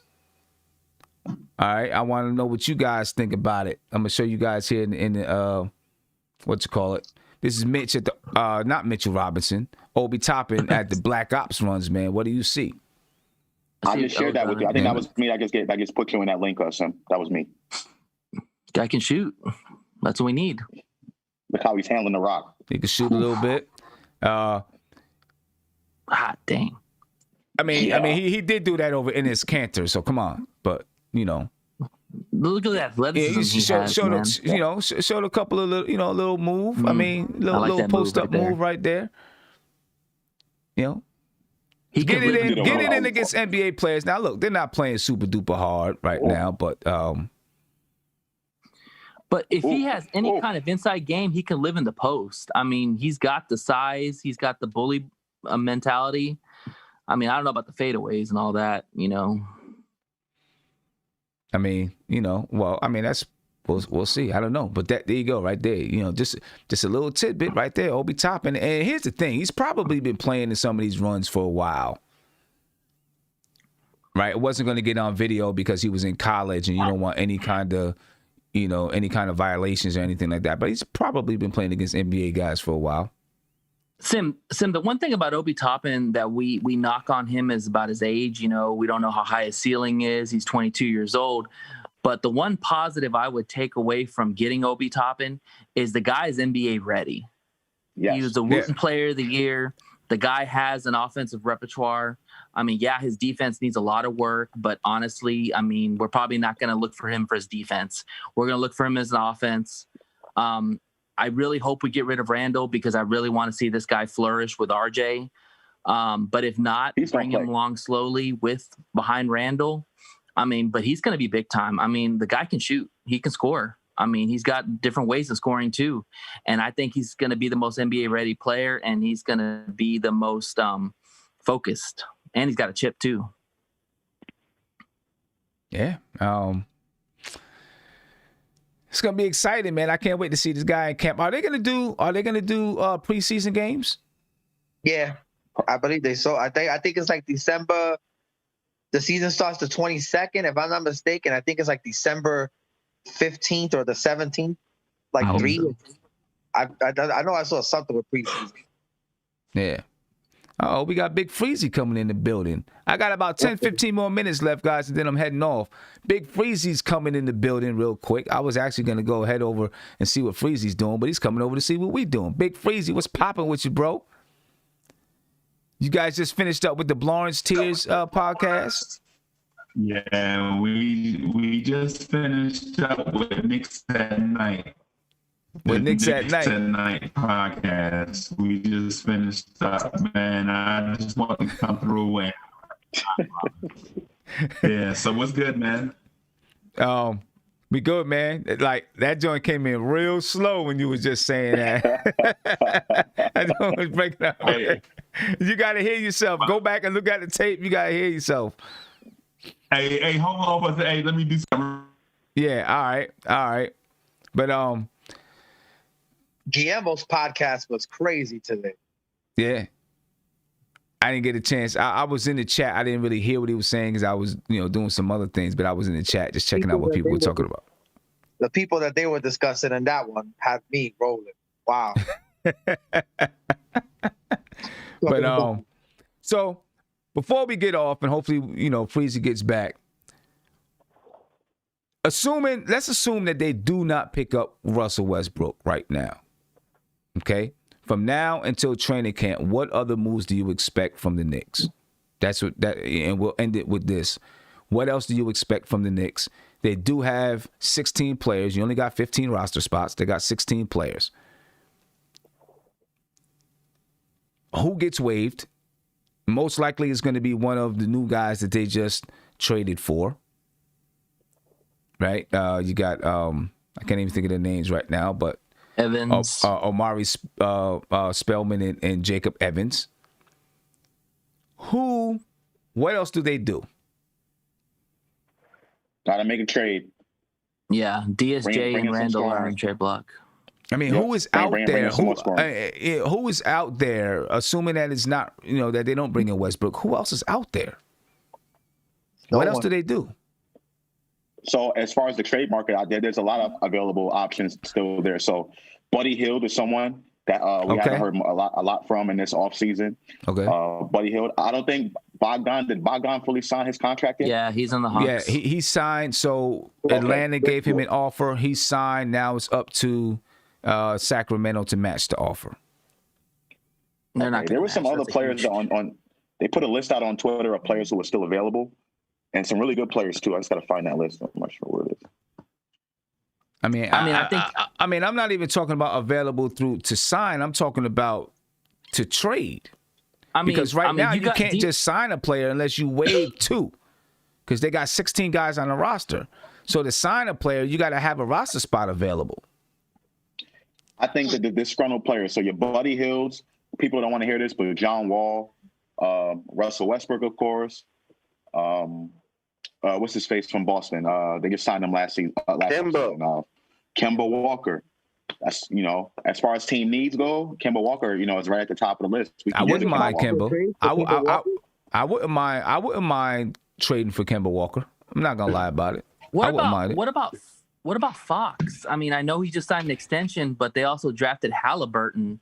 So either they're going to play them both together, or maybe they sign Fox and they're maybe going to trade him. Buddy Hield is going to be gone, and Halliburton can play next to De'Aaron Fox. They play 2 different style of games. De'Aaron Fox is more your up tempo. He can penetrate and get to the basket. Halliburton is more, he can shoot the ball, he can handle the ball, distribute the basketball. Then 2 guys are going to play together, in my opinion. I think you got. There's a possible trade, though. I mean, a possible opening for Kemba Walker to come to New York, though. I think Boston. He didn't play up to his potential last year in Boston, especially in the playoffs. Like a lot of playoff games, he missed a lot of wide open shots. And, a lot of under 10 points. I don't think he would come to New York going to Celtics. Well, it's a trade, so it's it would trade. Be a trade. He wouldn't control that. And he 100% would come to New York. 100%. He already said. He already said with us in the free agency if that's the case. Well, because he said that New York was on his list of teams to sign with. New York was on his list. No, hold on. He said New York was on the list. He didn't say why it didn't work out. Right? But he just said basically said he'll leave it there. But New York was on the list and he did consider signing with the Knicks. I think if the whole thing, if KD would have came and Kyrie didn't, then Kemba might have been the guy that signed. Yes, he did think about it. And if they were serious about moving Kemba Walker, this season he makes $34,000, next $34 million, not $34,000. $34 million? Oh my God. Next season he makes $36 million, and then there's a team option for 2022, 2023 for $37 million. Oh, I don't want that. 23. So I think you got to. I think the Knicks moves have got to be like this. You've got to find a way to trade Randall and DSJ. I think those 2 guys are on the chopping block right now. And they're probably going to waive that Evans guy just to get under 15. But they got to figure a way to trade Randall and DSJ. I think those are the odd men out right now. What are you going to get for DSJ? I honestly don't know if Randall is the odd man out. I think you can have, because first of all, Obi's is his first year in the NBA. Okay, let him get in, get his feet wet a little bit. Randall's contract is up at the end of next season, and there's a team option, right? So yeah, you could try to trade him and get something, but you could let Obi play behind him for a season. And then trade him in the offseason, right? Or decide not to pick up his option. You know what I'm saying? And then say, okay, now we can let Obi start. Let him get in there and see if can he get it? Can he, what can he do against NBA level? Because what happens if we automatically assume, okay, we just got to get rid of Randall, boom, boom, boom, boom, boom. And then Obi comes in, and, he can really only give you, for the first, he can really only give you 12 and 5. Right? We thought it was going to be more. That's what RJ had 14. I'm talking about long term. Oh. Right? Then, I think you say, you know what? All right. Just like Kobe came in, Eddie Jones was in front of him. They realized we got to get Eddie Jones out of here because we need to get these minutes to Kobe. But they realized it first. And so I think they traded Eddie Jones. The second year, Kobe was the guy. At least see that, because you got next year, at the end of this season where you can decide whether or not you're going to keep Randall or not. So you're not on the books. You're not on the hook for Randall after this season. So I don't think they're in a rush to just move it unless they're bringing in a star or a point guard. Not just any point guard. It has to be a scoring point guard. Well, Kemba Walker, Russell Westbrook type, or John Wall. Right, and see that's the thing with trading for Kemba Walker. I don't see how they like. What would Boston accept from us to trade for Kemba Walker? There would need to be a 3-team trade, huh? No, I think draft picks. We got more assets. Like we have more assets now than what we had coming into it. Right, draft picks, but we've got to send out some salary because the way that our salary cap looks, Randall. The way that our salary cap looks right now, right? You can't just absorb Kemba's contract, right? And Boston has no need for Julius Randle. No need for Julius Randle in their lineup, right? So there would have to be a 3-team trade where Julius Randle went to another team. Kemba Walker came to the Knicks. You know, some draft picks went back out. The Knicks would have to send out another player to help, you know, match the salary and stuff like that. You know, but if there's not another point guard out there, Boston's probably not going to come up off of Kemba Walker. Like, who's going to play point? I know they signed Jeff Teague. They're going to go with him. I think they really like Tatum a lot. I think they really like Tatum a lot as their point guard. I know he played a lot of off-ball combo stuff, but I think they really like him to be the guy with the ball in his hands, especially at the end of the game too. And I guess also if you traded for Kemba Walker, then you'd be sending one of your point guards back to them. But it wouldn't be Rivers and it wouldn't be Elfrid Payton because you can't trade them until later. So I think you just got to get rid of one of the point guards because you just have too many point guards on the roster right now, including Harper on the 2-way. But what I'm saying is it wouldn't be Elfrid Payton, it wouldn't be Rivers because you just signed them and you can't trade them. So it would be either Frank or DSJ. DSJ. So I don't know, Freezy, where do you think we go from here? If we do not get we can't hear you. Can't even hear you, Freezy. No, we can't hear you. Can't hear you. So that means you probably gotta change your microphone settings in Zoom or something like that. What about now? Can you hear me now? We can hear you now. We can hear you now. Okay. So first of all, I just want to throw a shot at Josh because it would be a Navy guy that would say something crazy like what he just said. and I say that as a veteran, go Army, beat Navy, right? Whatever. All right, and so just wanted to throw something in real quick. I didn't want to be on for too long. Yeah, I'm getting ready to get off in 10 minutes anyway. So yeah, well, I just wanted to say shout out to the mothership, Nothing But Knicks. Just wanted to tell y'all to subscribe to the channel, Nothing But Knicks. Everything that Sim's a part of, man. The front stoop. Make sure that y'all get the subscription for the website, man. This thing is dope and growing like wildfire. 3BL too. Don't forget about that. All my measurements that I get to show the growth of Lawrence Tears shows the growth of Nothing But Knicks, basically just land based in the field. So subscribe to the channel and make sure that y'all contribute to the growth of the mothership, Nothing But Knicks. Just wanted to say to Josh's point, why wouldn't you just throw in Frank and DSJ if the young core is established? And I don't know if y'all talked about this or not, but my man Leon Rose put together a new core of young players: Omari Spellman, Jacob, Manny, Q, Obi. So he brought a bunch of guys into the nest on the cheap that they plan to develop the new development staff in place. It may be time for us to not discard, but look to move on cats like Frank Ntilikina and DSJ if it means improving the team. Now, I love Frank. I know people think I bash Frank at every opportunity. My thing is with Frank Ntilikina is at some point we have to see growth.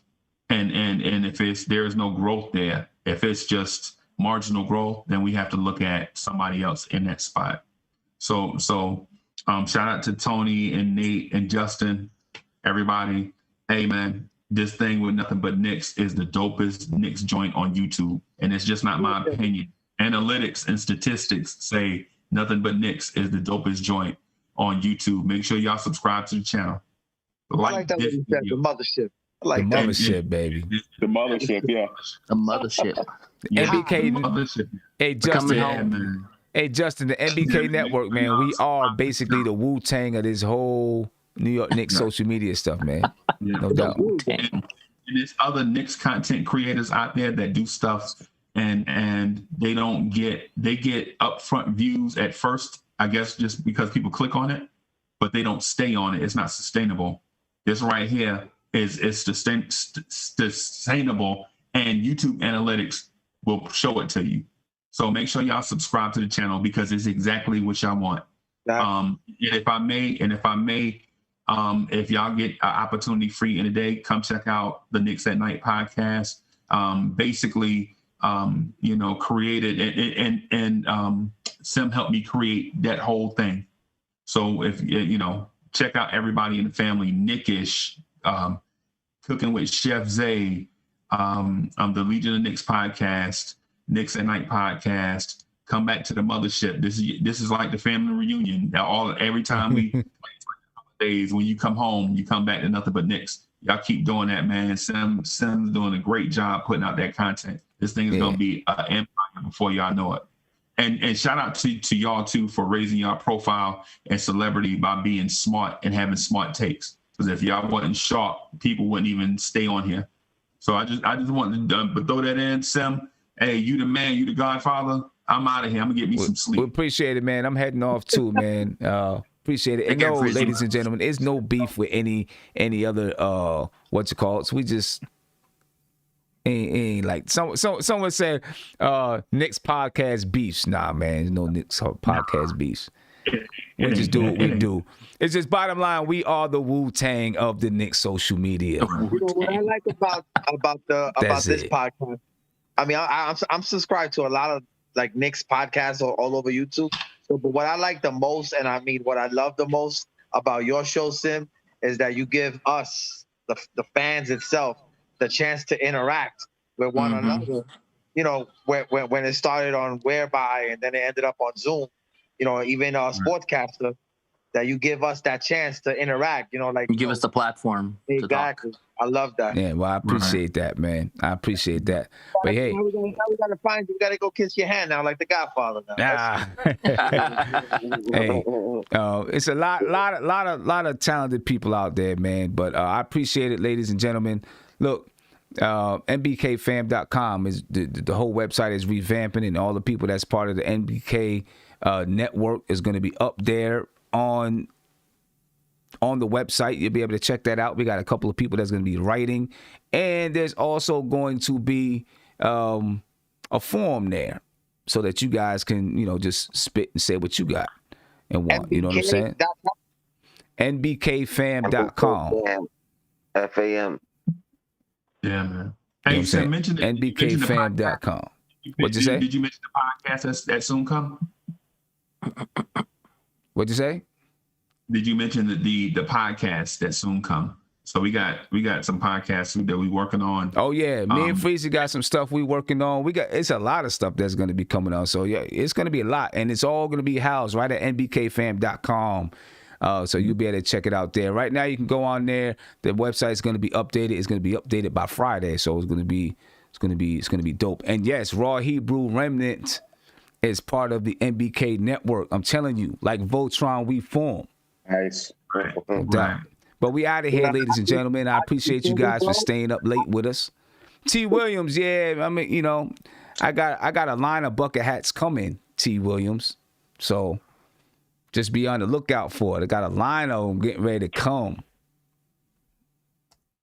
Different bucket hats. We form, we got a whole little thing that's coming out. But anyway, appreciate you guys for staying up, checking us out. All right, I put in the chat for you to check out 365 Knicks, and basically on there is replays of these shows and different people from the whole NBK network that's going to be on that's on 365 Knicks. You can go on there and just go on there, chat, talk, check out some of the old networks. There's some old games playing on there, different things like that, and it's just always up. You know what I'm saying? It's always up. So, it's pretty dope. All right. Appreciate you guys, ladies and gentlemen. Have a good night. I'll be back on tomorrow. Actually, I'll be on twice tomorrow. I'll be doing Knicks Weekly at 3:30 in the afternoon. And then later on tomorrow night, I'll be doing something with, we'll be doing Cooking with Zay. But we're what's not he making now? Well, he's not making anything tomorrow night. Tomorrow night, we're just giving out the ingredients and we're going to talk Knicks. Hopefully he's ready. My man CK2K, yeah, I got to get CK2K. He's been on before. I got to get him back on. That's my dude. I like CK. It's my guy. You know what I mean? Anyway, we out of here, ladies and gentlemen. We appreciate you guys. Be peaceful. And I'll see you guys tomorrow, man. Out of here. Happy Thanksgiving, y'all. You too. brother. Yo.